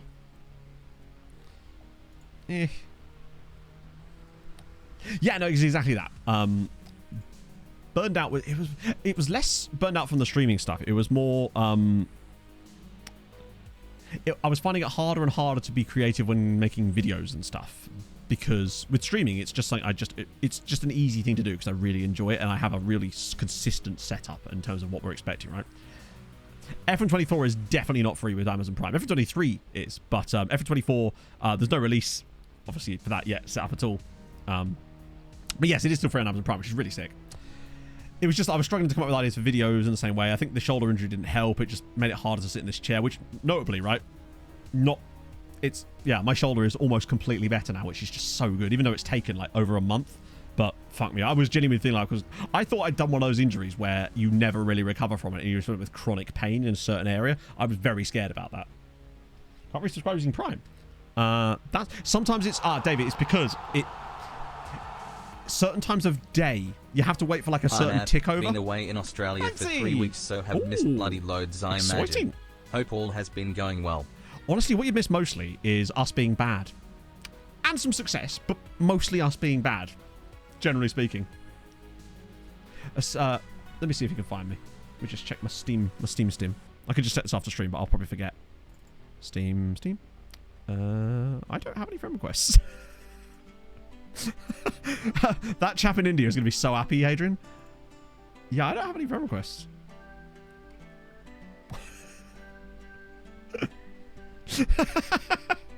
Some bloke's going to have a great day. He really is. Just DM me your Steam ID. I'll add you. It'll probably be easier. Right, let's have a look at this guy, because he's clearly, resolute personality. Well, he will sign for us because it's Bodder, isn't it? Yet again, though, Norway producing absolute monstrous talent in this save. Like, an A+ rated player. I'm all about that life. If we can get him for, like, under 5 mil, I'd be super happy. £3 million. What? That's mad. How do you show players in chat? What app do you... what do you mean? Let me just see if that's me. Yeah, that should be me. I think. Unless it's someone else pretending to be me. Oh, like Gyatso is what I use. It's what most people probably use is Gyatso, I suspect. I just like it because it just means I can just like drag part of the screen. Strange. I'll just DM me yours. I'll add you later. That would be much easier, Adrian. Yeah, I don't know why I didn't just do that. It is me. I was going to say, yeah, if James has me on his friend list, yeah. I used to have mine completely open, but after a while that got kind of... I regretted it, because then you just get randos adding you and I would accept them and then they would just like pop up randomly constantly and it was just like, you know. Don't like this guy too. I mean, he's for like 3 million quid. Transfer you. Yes, you can, Kevin. So basically, as far as I'm aware, in fact, no, not as far as I'm aware, they literally explicitly said this, didn't they? Because it's the save file that's moving over, not the database. So as long as you start it on FM23, it will work over into FM24. Jeff and Jello Joe. I know exactly what you're looking through, which is why you'll see stuff about bananas in there too. So it's like we used to do on Rocket League. We just randomly change our names in there. Oh. Got something Mark. Mark Lennon. I don't think so. No, he's Michel. He's Michel. Well, I mean, come on. It's very rare we see players with 5-star potential, right? Like, just in general anymore in this save that actually seem to stick with it. He's fine. And besides, for £3 million, there's no way that he's not going to be worth £3 million. Norgeland. Not really got very good finishing. Quite expensive too, actually. You're at Inter. Oh, he's quite cheap for Inter, actually. Vittorio D'Andrea. Like that name. Good name. Ishmael Munoz. Whoa, he's fucking... He had... What? What? How is bro worth £90 million at 15? What is your release... Bananabs in pajams. Yeah. How is he worth that amount of money? Wow, my 15-year-old player's worth that kind of money. Christ. Manuel Bois. Okay. I liked this guy. But that kind of price, if we can actually sign him. Holy God, what? I swear I looked at this dude before. Maybe he's got a new contract or something? I don't know. I swear I looked at this guy and it said like 20 million quid when he came through one of the recruitment focuses before. And now he's 600 grand. What? That's wild. He's definitely worth 600k. Yeah, the guy from Athletic must have insane PA. A couple of other guys here, actually. Bastek. Yeah, but even so. Diogo Gonçalves. He's just a bit mid. The Nikolai Holm of Norgeland. Yeah, he's a bit lacking. Actually, he's got good mentals. I'll give him that. And Reese Against. Love that name. Thank you very much for the prime, sir. That is extremely kind of you. I'm going to have a little pee break, actually. Because apparently somehow I've not sweated out every amount of liquid in my body. Who knew? Right, I've got a really quite difficult whiz quiz for you today, if I recall correctly. So I will be back momentarily, friend.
It was Hamilton Ricard.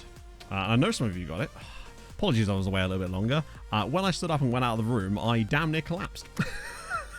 And I had to go get myself an extra drink of water along with my drink, because fucking hell, the heat in here is getting actually outrageous. I might do 3 hours today just because this is getting silly. Particularly as I think this is the last day of the heat, they say. I think tomorrow is going to be okay, and then from then on it's just going to be like autumn. Push too hard on the porcelain. Oh, even like laughing makes me feel a bit lightheaded, and that's not a good thing to have when you're on the stream with this chat. Oh, Monday's pretty well, but I won't be streaming Monday, so it'll be fine. it's not too bad. I'm actually going to spend a lot of time tomorrow sat in an air-conditioned car because I'm driving Pog around, ferrying her to various appointments a lot of the day. Right. Anyway, ASMR. Sorry, chat.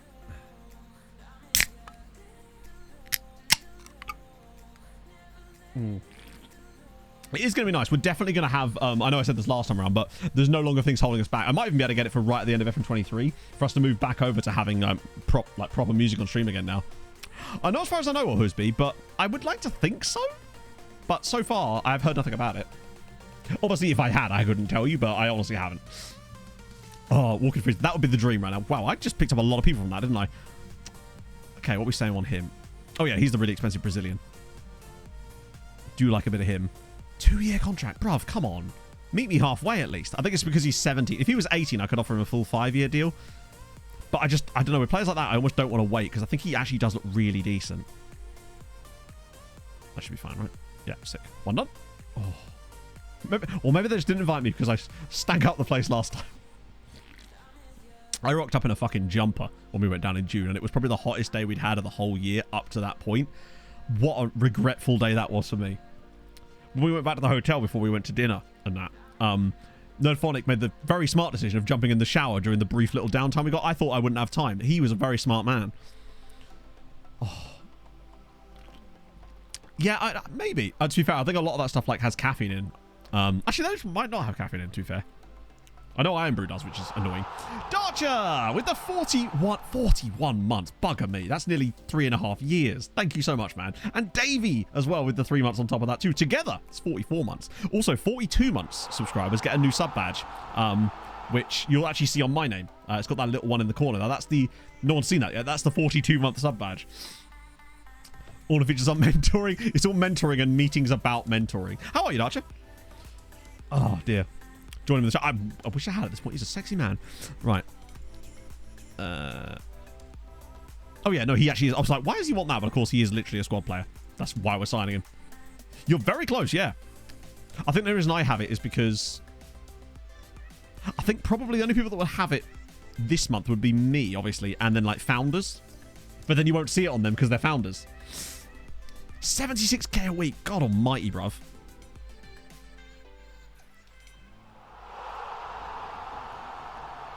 I might drop his wage down and offer him a bigger appearance fee.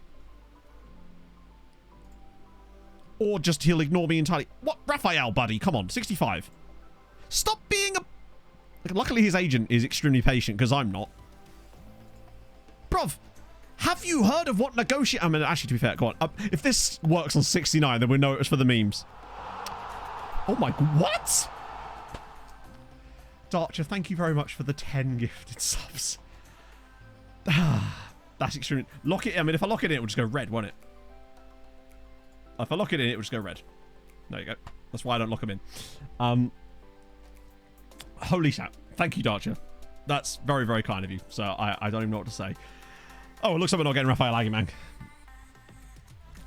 I didn't want to give him 76k. Like, he was barely even getting much of a drop on that one. Thank you, man. That's very, very nice of you, sir. Holy God. Can we reopen TalkSpoon? We can't do it immediately, can we? But we could... great. Okay. We'll have to go back for that. Go back for Mahuhon. Maybe we might have to go back for Mahuhon at this rate.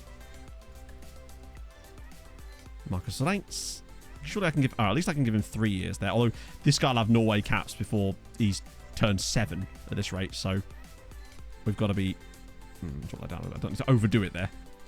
Because someone asked me the other day why I don't use the one about like league games for these kind of players, and the simple reason is that having that one where it's like, firstly, a lot of them demand that in the initial contract, which means that by taking it out, means that that's what they already want. So you're not going to be able to add any additional stuff like this. So had I added the 3-year extension clause to his existing contract that he wanted, he would not have accepted it because he already wanted those wage demand thingies, right? So the reason I then offer them an international clause instead of just around about the same amount is because I find that that's much more effective at me getting what I want than the league game one.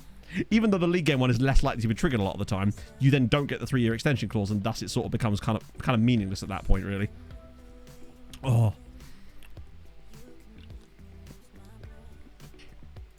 But no, seriously, Darcher, thank you. I hope you're well. Bois. Let's get Manuel Bois. Is his surname pronounced Bois? If it is, I'm going to call him that anyway. Or just Boy, but Bois for me. 30 goals and that's a good shout. Imagine if Blas Durin had that. Bro would be nearly getting it. See, like right here, he wants a yearly wage rise in his base contract, and he wants this, which means that in order to, I'd have to offer massive clauses in here just to get him to get that 3-year extension in there, and I don't know how much I'd have to offer, and potentially he could just do it, and I don't want that, basically. Yeah, and it's the extra stuff that I want on the young players, because we need to have them locked down for as long as we physically can, for the most part. Boom, boom, boom, boom, boom. And normally I just, whenever they ask for the 2 different staggers, the 10 and the 15 or 10 and the 20, I always put this one at just above the top end of it. That usually is enough to get the deal done, basically. Upfront signing fee. That's an interesting idea. Huh. So you just whack them with an enormous signing on fee. But hang on, isn't there a limit to how much you can pay them on that, though? And what if they just won't go for it? Yeah, Etienne is a killer one. That's why we had to sell him. Or let him go on a free, because we just couldn't afford to keep him around anymore. He would have been on £180,000 a week this year.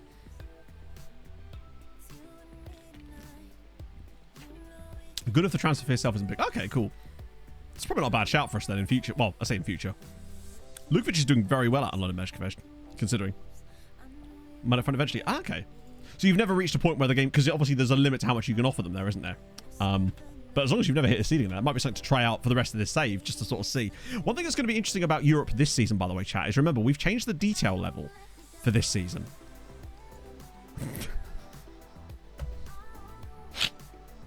Sort of hilariously what I'm talking about there. So we might get some slightly different results in Europe that could potentially help us. Or make it worse for us. Watch it now be way worse for the Hungarian sides in the lower competitions or something. Yeah, I mean, right now we are financially strong, but you're right. It probably wouldn't be ideal if we weren't. Let's see. Liverpool make Van Dam offer. He's not interested. He doesn't want to leave. I don't want to sell him. They actually... See, that Bati Borisov have players, but like Danish clubs don't, which is strange. Okay, that's fine. Right, here we go. 15th.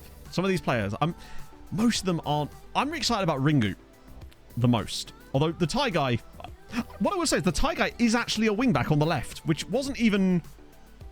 We weren't even really thinking about that when we signed him, but he actually can play that role as his like default role. So that'd be kind of good.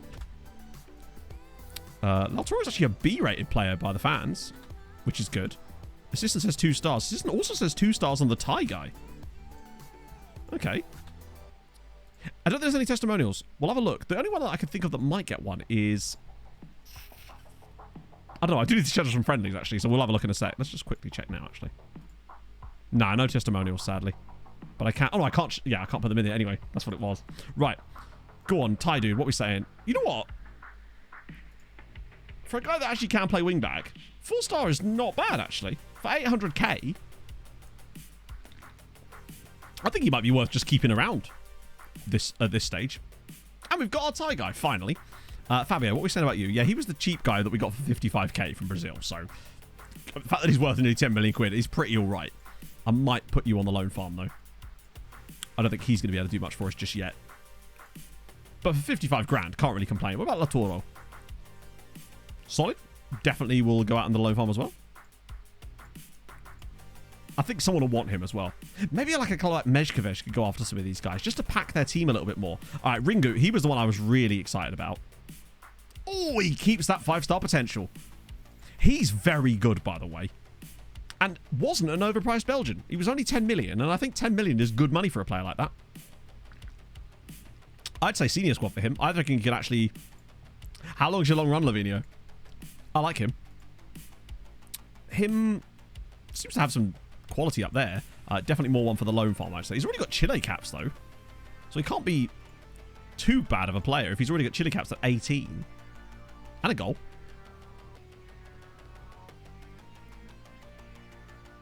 Top of the nation list. I think it's probably because it could be to do with our dev settings, I think. You guys are getting rain? Oh, I'm not. Not yet, anyway. 35k! Oh, Christ. That sounds like a marathon block, Lavinio. Is that what you're doing? Bozovic. Okay, that'd be good. Yeah, Pakshi can have it.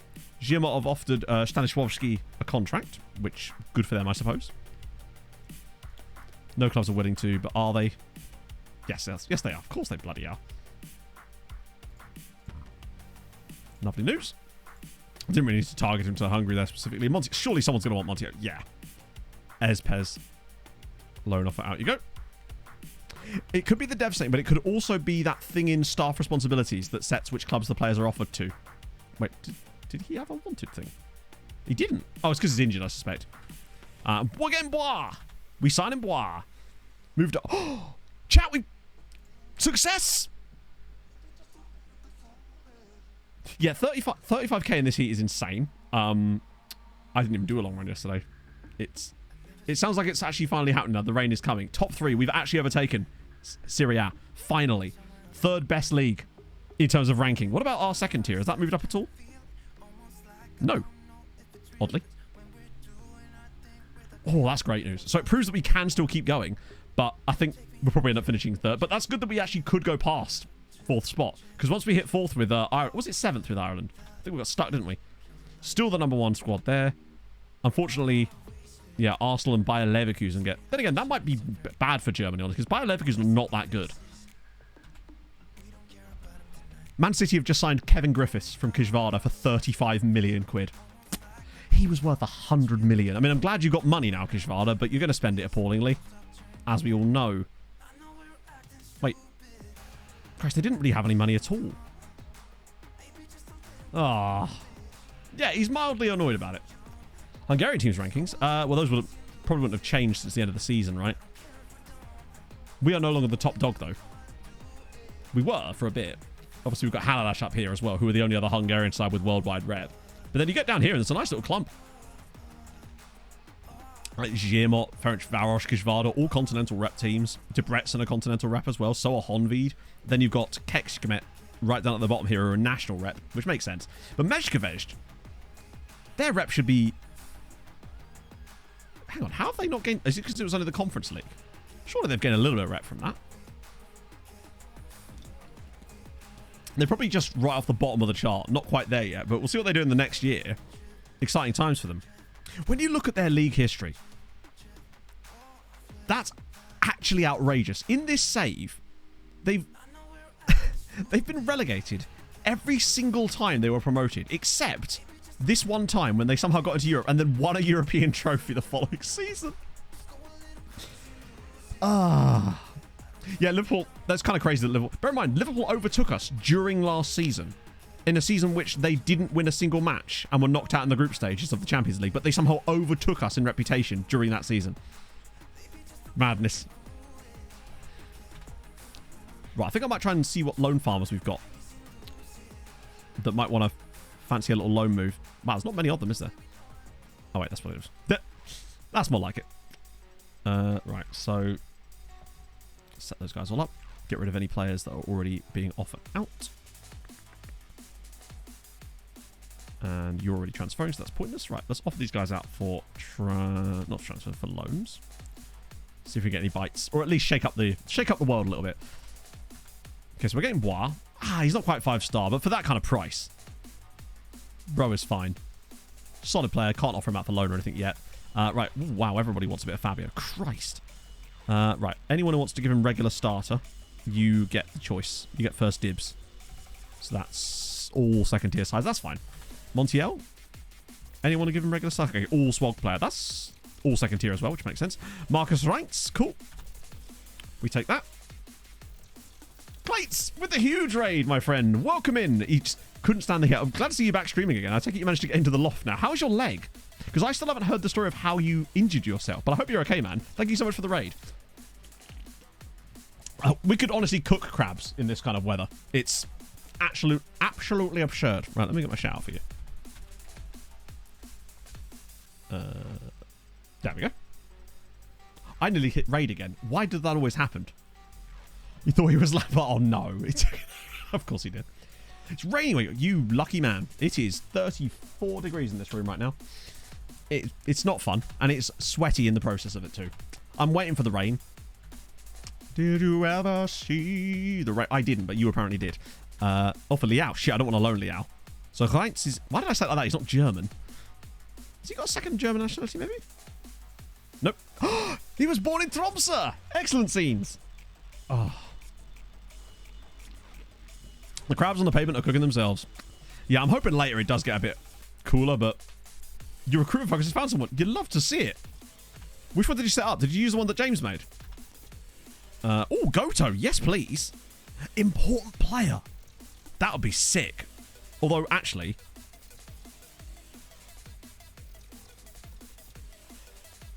Oh. Important player is really good for development, but... Nah, yeah, I think that's right.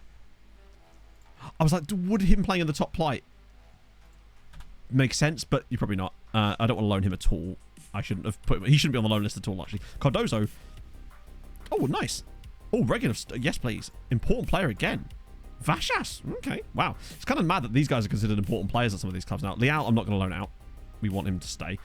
And Kishvada want Lamini. You've had your chance. Hey, Bill Notcher, it's going well, my friend. Very well. We just picked up some more good players, frankly. Kamalov, that's our Kyrgyzstani dude. Right. La Vega. Oh, no, we can't really afford to do La Vega there. Luciano's joining us. Nice. Might be 13 million quid, but I kind of like the look of him. Plus, I think he'd be good for the loan farm straight off the bat. Also, there's some really good recruitment focuses, Exodia, that James and Kathy from chat made. And I've actually... And you know I'm massively anti-recruitment focus, but even they found me some goats. For example, where is he? This guy here, Erkan Kilic.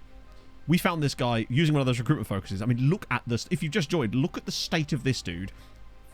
For this kind of attribute spread at the age of 15 is wild. Especially the mentals. And the fact that he's got high tackling as well. And you know how hard it is to, like, find players that actually have good tackling to start with. If he's used, I don't know if James is about, but have we got the video link? Has anyone got a link to James's video? Oh yeah, he's not a centre back. Obviously, he's a DM, but like, just his actual attributes are good. We would never play him as a centre back. He's not going to grow. Well, he will grow, but not enough to make that relevant. Man's going to at best have 10 jumping reach. There you go. That's the video. That will explain all the recruitment focuses. They're relatively simple to set up. They're not going to find you loads of world-class talent, but when they do find you players, they generally are world-class talent. Yeah, that's what we're doing now. We use the recruitment focuses in the background, then I just use the team report scouting to get the players in bulk, I suppose. It's Richie! Thank you for the follow. Oh, dear. Yeah, I mean, I don't use them, but it's just...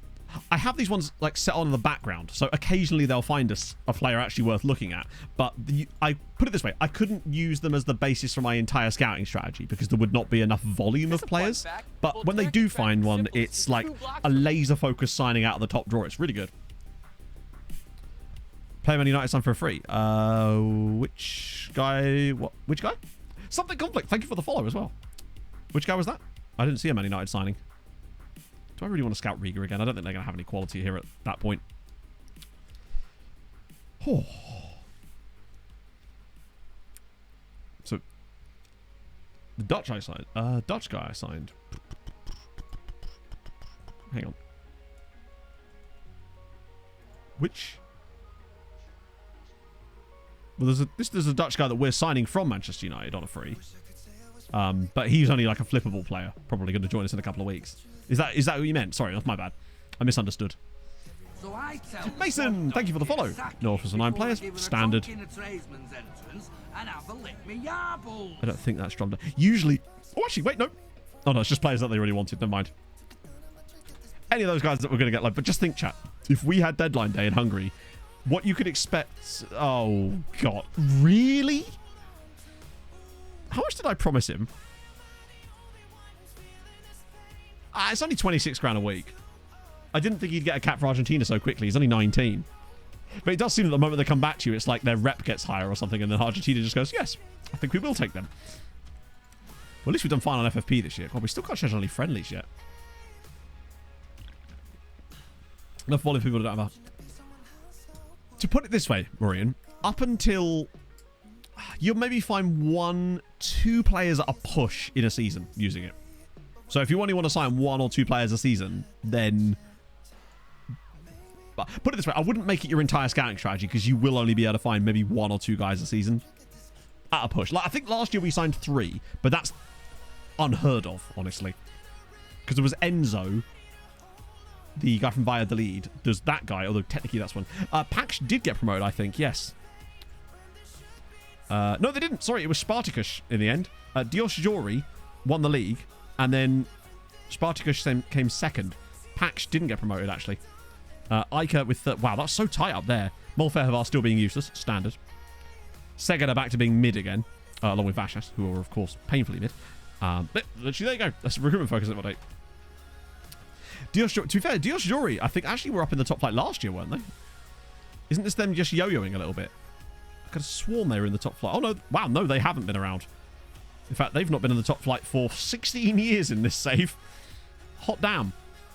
They're going to get absolutely creamed like spinach.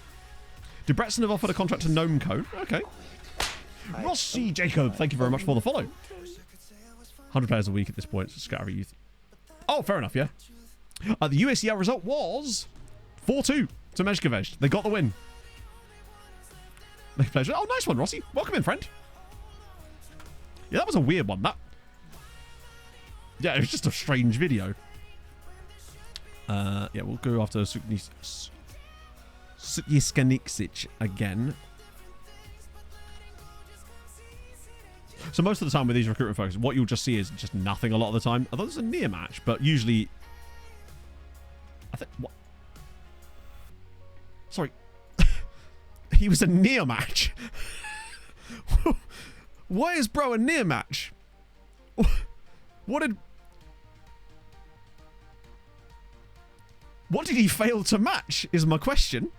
I know he's a bit expensive, but we didn't have a price thing set to it. Any more of these? Yeah, he's a bit expensive.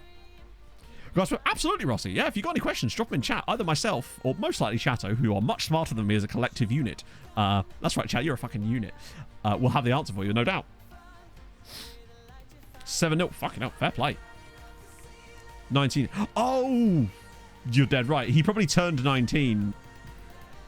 Yeah,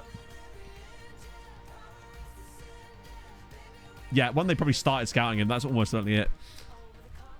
I mean, I can understand why they would exclude him based on that, but it is just kind of like... I suppose that's why the near matches thing exists, really, isn't it? Wait, who are you and why have you retired? Second team fitness coach. Do you know what, Victor? We will miss you, but this is the first day I'd heard of you, so, you know. Make of that what you will. I swear to God, please don't get Hungary caps. I don't need another random English dude declaring for Hungary and then getting 50k a week. Matthew, don't do it. Don't do it. 9 players called up for the Gold Cup. We have quite a lot of Mexicans in our squad, don't we? And obviously the 2 Jamaican chaps, one of whom is absolutely stacked. And Musa Sek. Oh, yeah. Those are the guys from... I think I'll get rid of a lot of these guys. Oh no. Yeah, still only reasonable. He's still keeping that 5-star potential, which is nice. Unluvu? Oh, that centre back there looks kind of interesting. £19 million is a lot of money, though. Get that brain back in that jar. It's like Nixon. Oh, dear. Mixed results, 62. Oh, damn. 7 straight defeats. How to fix this? Unfortunately, with FM, when you go on those runs, I find that FM can very often turn into morale manager a lot of the time. And sometimes it can be as simple as changing one tiny thing about your tactic, even if it doesn't make that much difference. Sometimes I feel like FM, when it goes from transitions of tactics, can... You might have noticed this, some of you as well. When you switch your tactics massively, there's like a weird transition period where first you're a little bit unsure of it. Then it has a couple of games where it is absolutely insane. And then it just kind of settles down. I want to try and maintain that insane period, but that's a different story. I think... Honestly, a lot of it can just be... Yeah, what's something I do actually do, if you get international break especially, is do a friendly against the non-league side. It only gets a little bit of morale up, but sometimes it's enough. I used to do it all the time whenever we were doing poor runs of form. Sometimes I still do it just to keep fitness levels up, but that's probably your best bet, honestly. And honestly, what's most likely to happen is that you'll break that streak of losses by winning a random game that you absolutely don't deserve to win, because FM's going to FM the opponent for you. It will just happen. Yeah, basically just pillage a nearby village and all will be fine. That's a very cheap dude there. Oh, there's William Jones. Okay. Yeah, some of these guys are... the Cuban dude is not that expensive, chat. Alberto Guillan. Oh, do we want to sign the Cuban dude? I kind of want to sign the Cuban dude. We don't get many options to get Cuban players very often, and he's actually quite good. Like, he's got reasonable potential. I reckon it's not going to be 5-star. He's going to be 4-star when he actually joins. But he's got physicals are off the chart. Well, they're solid. Mentals are okay. He's got okay technicals as well. I like him. We can't hit him with the wage cap, unfortunately. He'd join us. Oh, he doesn't want too much money. We'll start the majority of matches. Buddy, you're an 18-year-old from Napoli who's never played a senior game of football in his life. Why on earth would you start the majority of matches? He was born, actually, as in Matanzas. Yeah, I think we'll sign him. Go from Nacional here as well, actually. But for the moment, I'm just going to send these guys around again because I'm more excited about the Cuban dude. I want to deal with that in isolate. Though it does look like he's going to demand stupid playing time. So we'll have to upset him upon signing him. From 2-0 up. Yeah. Team meetings. Yeah, as you said, the one about your heads don't drop is the key one. Your Egyptian god? Absolutely. I'm sure Hadrian would love to see him.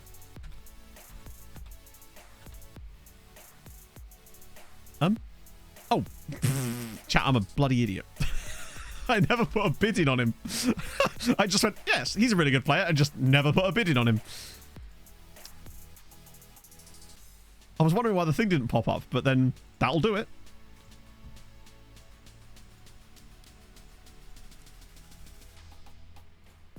If they'll go for 5... Alright, 6 million. Christ, on a bike. That's more than... No. Okay, it's still quite a lot, but he's Cuban. 2 more links have been... Oh my god. I'm not even going to bother requesting a affiliate club at this point. I don't think it does us any good at this stage. So he's incredibly interested in... Okay. Regular starter. Are you out of your damn mind, sir? You are literally a breakthrough prospect at best. Fucking hell. Bro. Alright, fine. At least let me get rid of that. I'll just piss him off when he arrives, but that is actually wild. 5-year contract. Lock in. He wants a bit more wages, but that's fine. The most I can offer is a 5-year deal anyway. Get lost, Cuban Pete. Do you reckon he wears Cuban heels when he plays? I just want the 5-year deals so we can. Bay Hudson with the 29 months. How are you, Bay? Hope you're... What the hell? Ruskin with the 5 gifted now. Bloody hell. Thank you, friend. That's very kind of you, sir. Hope you're having a good Sunday morning. I suppose it was very morning for you. It must be pretty damn early still, in fact. Holy shit. Thank you so much, sir. It's very kind. Ah, there's the first game. At least I should be able to schedule some friendlies now. Right. Wait a sec. Yeah. It's still like days away. I don't know why you can't... I guess they have to have a holiday at some point, right? Fucking hell, my head's going here. Let's do under 19 squad because for some reason that's just better.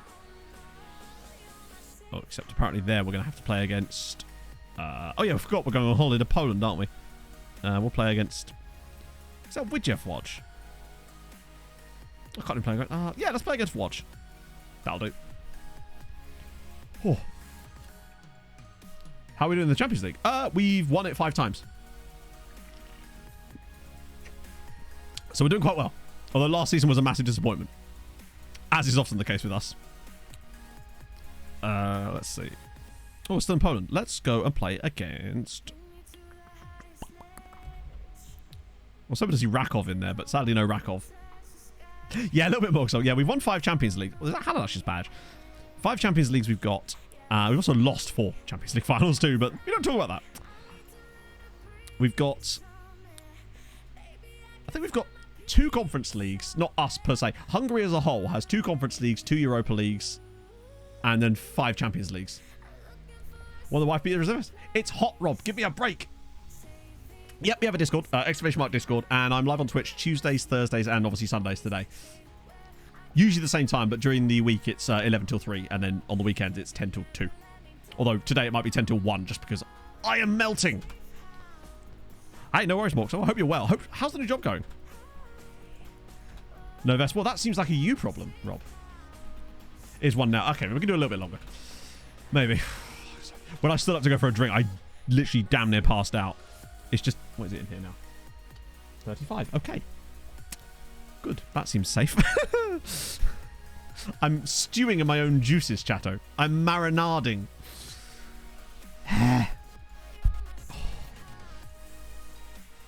Bloody hell.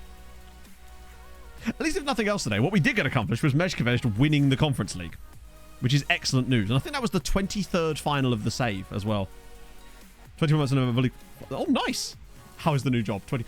What I remember, Moxos, because I remember when you were first applying for that job, and then I would regularly ask you how the new job was for like 6 months. Oh, dear. I'm sticking in my chair as well now. Basel, I wish I was in Denmark for many reasons, but that being one of them. The thing is, right, outside, it's actually only 29 according to my watch. It's just obviously in here, it's always like a good 5 degrees hotter than wherever it is. Wow, 2 million in look at that. Huge money of £2 million. Oh, God. Wait, hang on. Oh, thank God. So what? 180 grand a week. Enjoy. Molina's he must be on quite a lot. He's still only on 24 grand a week. Okay, cool. And you are not on huge money either, are you? No. These guys I'm fine giving these contracts to. By the way, you know our Ethiopian midfielder? He's still only on £600 a week, despite being like at least a backup in a Champions League contending team. But he's still got another couple of years left on his deal. Oof. Only 20. Well, yeah, compared to yesterday. Any tattoos? Yes. 37. That's insane. How is that possible, Flu? Is your office in... Is it in an igloo?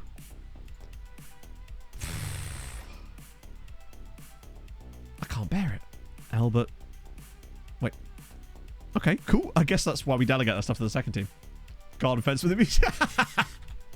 So Montiel's gone to Jury. And we're getting Alberto Guillen. And now... Oh, yeah, I told you. 5... I knew it. 4-star potential. But that's fine. Now to piss him off. But he'll get over it. Because he's a big boy. Right. Future prospect. Like, as if he'd be a regular starter. Good player, though. Still going to put him out on loan. But it's cool to get a Cuban. Just fun. Turn the aircon. Only have that in my car. Such as personal matters. Nope. You can discuss it with my assistant here. Velasquez. Don't believe you're good enough to handle your playing time.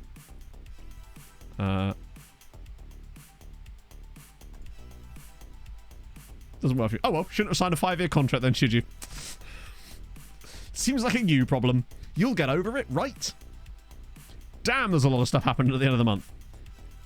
We'll at least get to that. We'll get to that and then we can call it a day. Oh.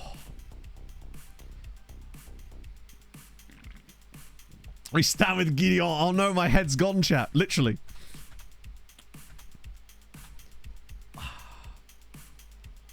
It is weird actually, because normally, like last year we had this. It was way worse than this, but it was in July, I believe, last year when we had that ridiculous heat wave where we were getting like high 30s and like actually low 40s, and that's unheard of in the UK. Just utterly wild.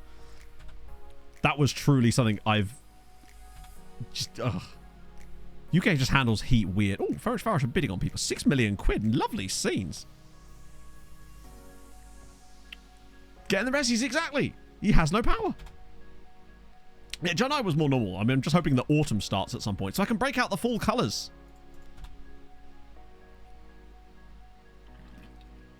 Oh, yeah, there's Sahara and dust. Yeah, I haven't really noticed that, to be fair.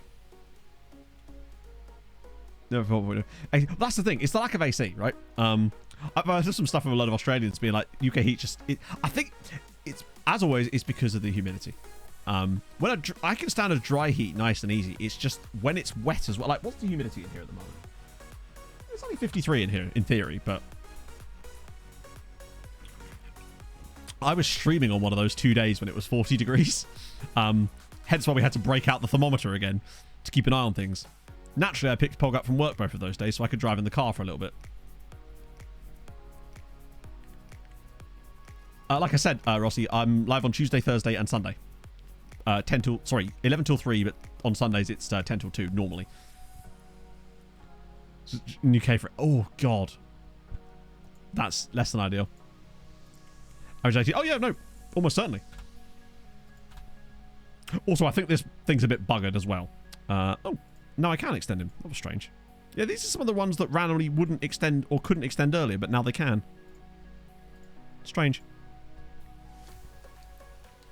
I think the humidity sensor on this thing is actually busted because that doesn't sound right at all. The thermometer part of it works, but yeah, maybe the humidity part's not great. To be fair, it's a homemade thermometer, which has done a bloody good job surviving this long. So credit to it. Oh, Jesus. Wait. Oh, there we go. But now I can only do, yeah, it's only going to be a 1 season loan now. That's a shame. Just check on them all, just in case. But that's why it's so important to do it on the 2nd of July. But for some reason, sorry, 2nd of June. Don't know why those guys couldn't extend. They'll have weird, like, return dates now. Yeah, I think that's probably makes more sense as to where I am. Another exploding Mr. Windy Boy. The worst thing is I can't even have the fan pointed at me. Like, I have a fan on, but it's not pointed at me. It's just here to circulate heat, I suppose. How much have signed a 36-year-old goalkeeper? Kang Tae-yoon. That means he wasn't even the first choice South Korean guy. I mean, it's a good question. Like, yeah. Pineapple meringue. I can't say I have, Leaf. Are you planning to cook one?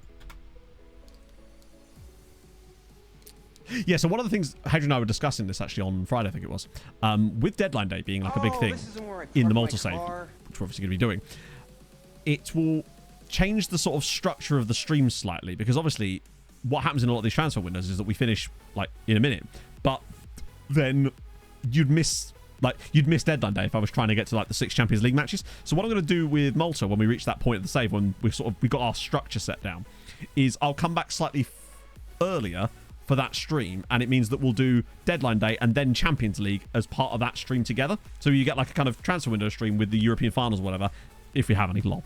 Then you get like deadline day and then Champions League like that, because otherwise it would be in a weird place, and I wouldn't want, because I think that's going to make for really fun content, honestly, seeing 150 loans go out on the same day, since it seems to be utterly awesome.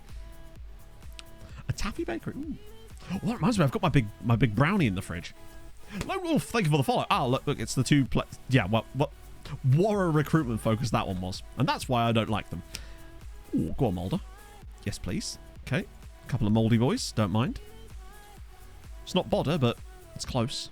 It's actually not that close at all. It's hundreds of miles away. Ah, yes. See, I might need to delete some of these because it's just a lot of these players are the ones from those initial lookups we did. Oh, that Robert dude though, expensive, but looks to have a bit about him.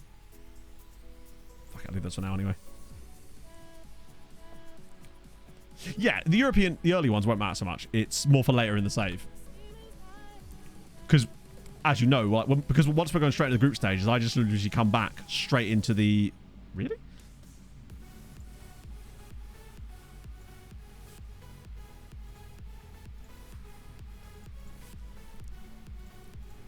Maybe we shouldn't lose him.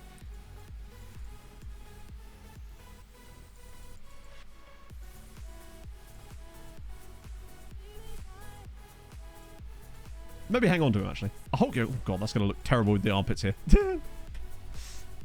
Oh. Yeah, Fejez was the dude that came in before Janosch. He was the pre-Janosch, basically. Oh. I'll get him, but he's Maltese. Oh, there's almost zero chance I'm going to be able to sign him, because even if he was, like... Yeah, bear in mind, we're not even a good Maltese club. Like, we are a team that is going to be struggling that first season. I mean, we won't probably be struggling, because let's be honest, we're just going to flood ourselves with a load of free transfers and loans, and it'll be fine. But we also have Stefan Sessegnon, bear in mind. Like, the Maltese club we're going to be managing has Stefan Sessegnon. Is it Stefan Sessegnon? I think it is, isn't it? 38-year-old Stefan Sessegnon at the club, and he's earning way too much money. Here's a fun fact. Oh, dear. Dead Man Walking, thank you for the follow. From here. Oh, no worries, James. The clip will be around somewhere, maybe. It is Stefan Sessegnon, yeah. Yeah, no, it is a problem, because isn't his wage absolutely astronomical compared to, like, every other player in the squad by, like, some stupid amount? Because, weirdly, I haven't actually looked at that yet. He's on 10k a week. Yeah, he's on 10k a week in the next... I think our first port of call, honestly, in that save hatred is getting rid of Stefan Sessegnon as fast as fucking possible, because I think it's going to bankrupt the club at that point, right? Honky McConky, thank you for the follow. Oh, dear. I didn't know the altar. I don't know what you're up to. Your life's your own. Ah, there we go. So Fejez is actually going to stay with us for a little bit. Leave that to Pog. Yeah, one of these days. Oh. That is his contract. Yeah, I think FM's done weird stuff. It might be that actually next year it might not be as bad. So, yeah. Chris Scarab wasn't inbox anymore. That's strange. I swear I remember someone on a comment to a video said that they were having that same problem too. Stefan Sessignon, he used to play for West Brom back in the day. But point being, he's 38 now, and he's playing for a Maltese side, but he's on wages that are, what was that, like 20 times what the next player at the same club is on. Although I think that must be an error. There's no way he's only 10k a week at a Maltese club. Right? Please? Was he at Sunderland as well? I always remember at West Brom specifically. Oh, the New Saints doing some big stuff there. Oh, I suppose they are playing San Julia, so what can we expect from them, really? Jose's extending his loan. Good shit. Yeah, I say he's my one. I remember him specifically for playing for West Brom, but I don't know why I do. It could be a sponsorship. To be fair, Sirens did just sign like 8 guys off of the same Nigerian or is it Ghanaian team in the same window. So that's the thing that's yeah. I don't remember him ever playing for PSG. He left Sirens this season. Okay, we might get lucky then. For the start of the next game cycle, he might not be there. That would help. Probably released him because they were paying him too damn much. Žiga Petrovic. Okay, cool. Yeah, some weird stuff going on. It's going to be fun, though. It feels like he would have played for Stoke, right? He has that... Feels like a Stoke signing under Mark Hughes type of Stoke signing. Sessignon only played for Newcastle. Oh, God. There was a Sessignon that played for Newcastle? There was Stefan Sessignon, obviously Ryan Sessignon, Steven Sessignon, but that's the Fulham guys, the brothers.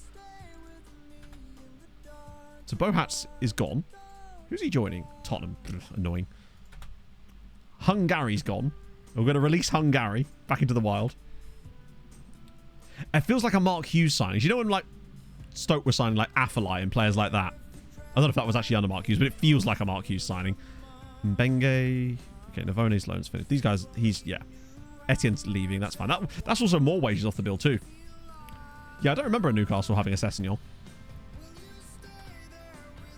Release Darbo. I want to make sure I actually release these players because otherwise they just rock about earning money when they shouldn't do.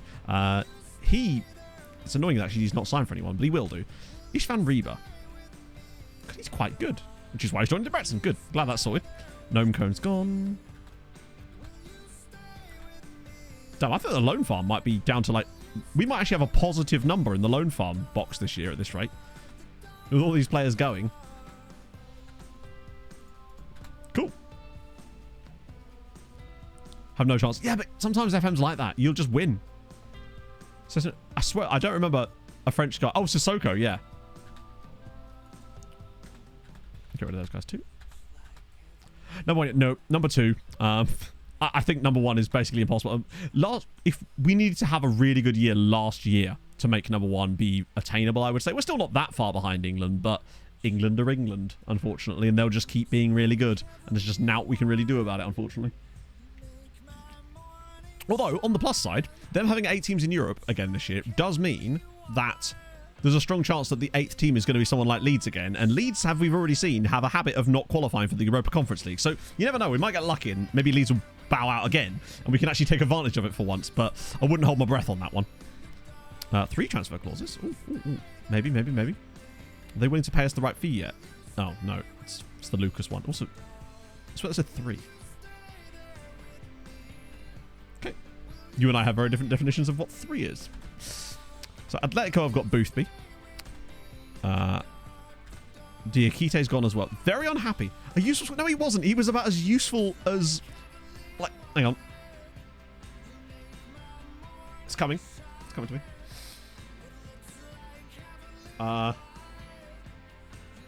I've got nothing. It was about as useful as me trying to think of a sentence there. Tits on a fish. There you go. Good. A stick of butter in your room right now. Hello, Pog. A chocolate teapot. Yes, love it. See, I've just started a trend now. That's fine. So he's gone. We've signed Danny Rafferty and Mies. Well, they do not be liking Mies. Apparently, for some reason. Blow up dartboard. Good. Nipples on a breastplate. I've not heard that one before. Well, a particular favourite of mine that I heard recently was that you couldn't empty a bucket if the instructions were written on the bottom, which I very much enjoyed. So Danny Rafferty's in. I would honestly like to just try and sell him immediately, because that's just fun, and sometimes it works. Mies droppers. Fuck it. I don't think it's gonna be that useful for us. Polinius.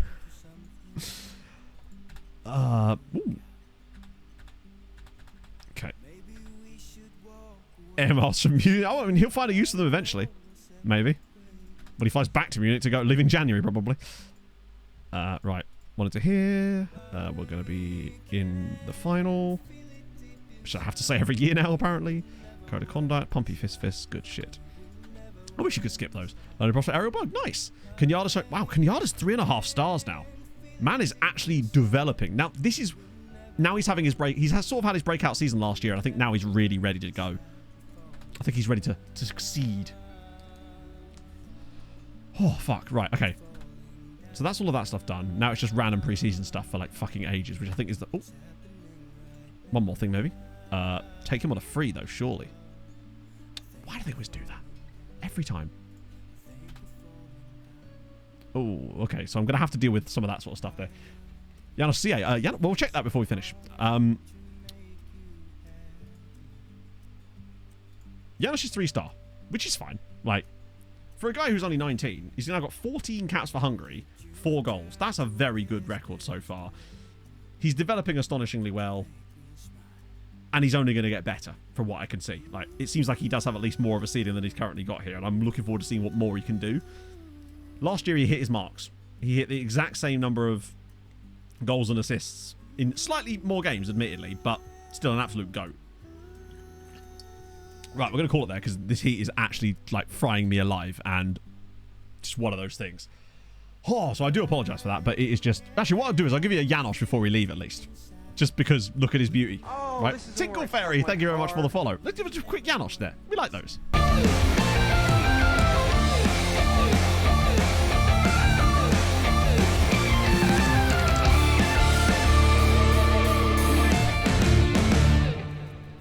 Plus, the added benefit is I get to send you lovely people over to Waikakum. And when's that ever not a good time? You don't have to threaten me with a good time in there. Boom, boom, boom, boom, boom, boom, boom. Yeah, so we're back on Tuesday, and as far as I'm aware, the weather should be fine on Tuesday now, so the heat will be back. Plus, we'll be back doing Champions League stuff. Hopefully, I'll be bringing good news of, well, best case scenario. I don't think we'll have any trouble getting teams into Europe this year. I was a bit worried about Nezhkovec last season, but then I needn't have been. I think the biggest thing will be if it's Leeds, and if they do something silly again, given that they barely got... Who did they get knocked out by last time? Was it Oh, it was Wolfsburger, wasn't it? Point being, it's going to be fine. So, thank you so much for joining me today, friends. I will see you very, very soon. Samuel, thank you very much for the follow as well. Yes, very soon. And yeah, it's building it now. exciting times ahead still in the rest of this stage. So I'll send you lovely people over to Callum. Be nice, as always. He's a true great streamer. Drop him a follow. He really does deserve it. He's just such a great dude. And I'll see you guys very soon. Hold your gun. Capybara. Bye-bye.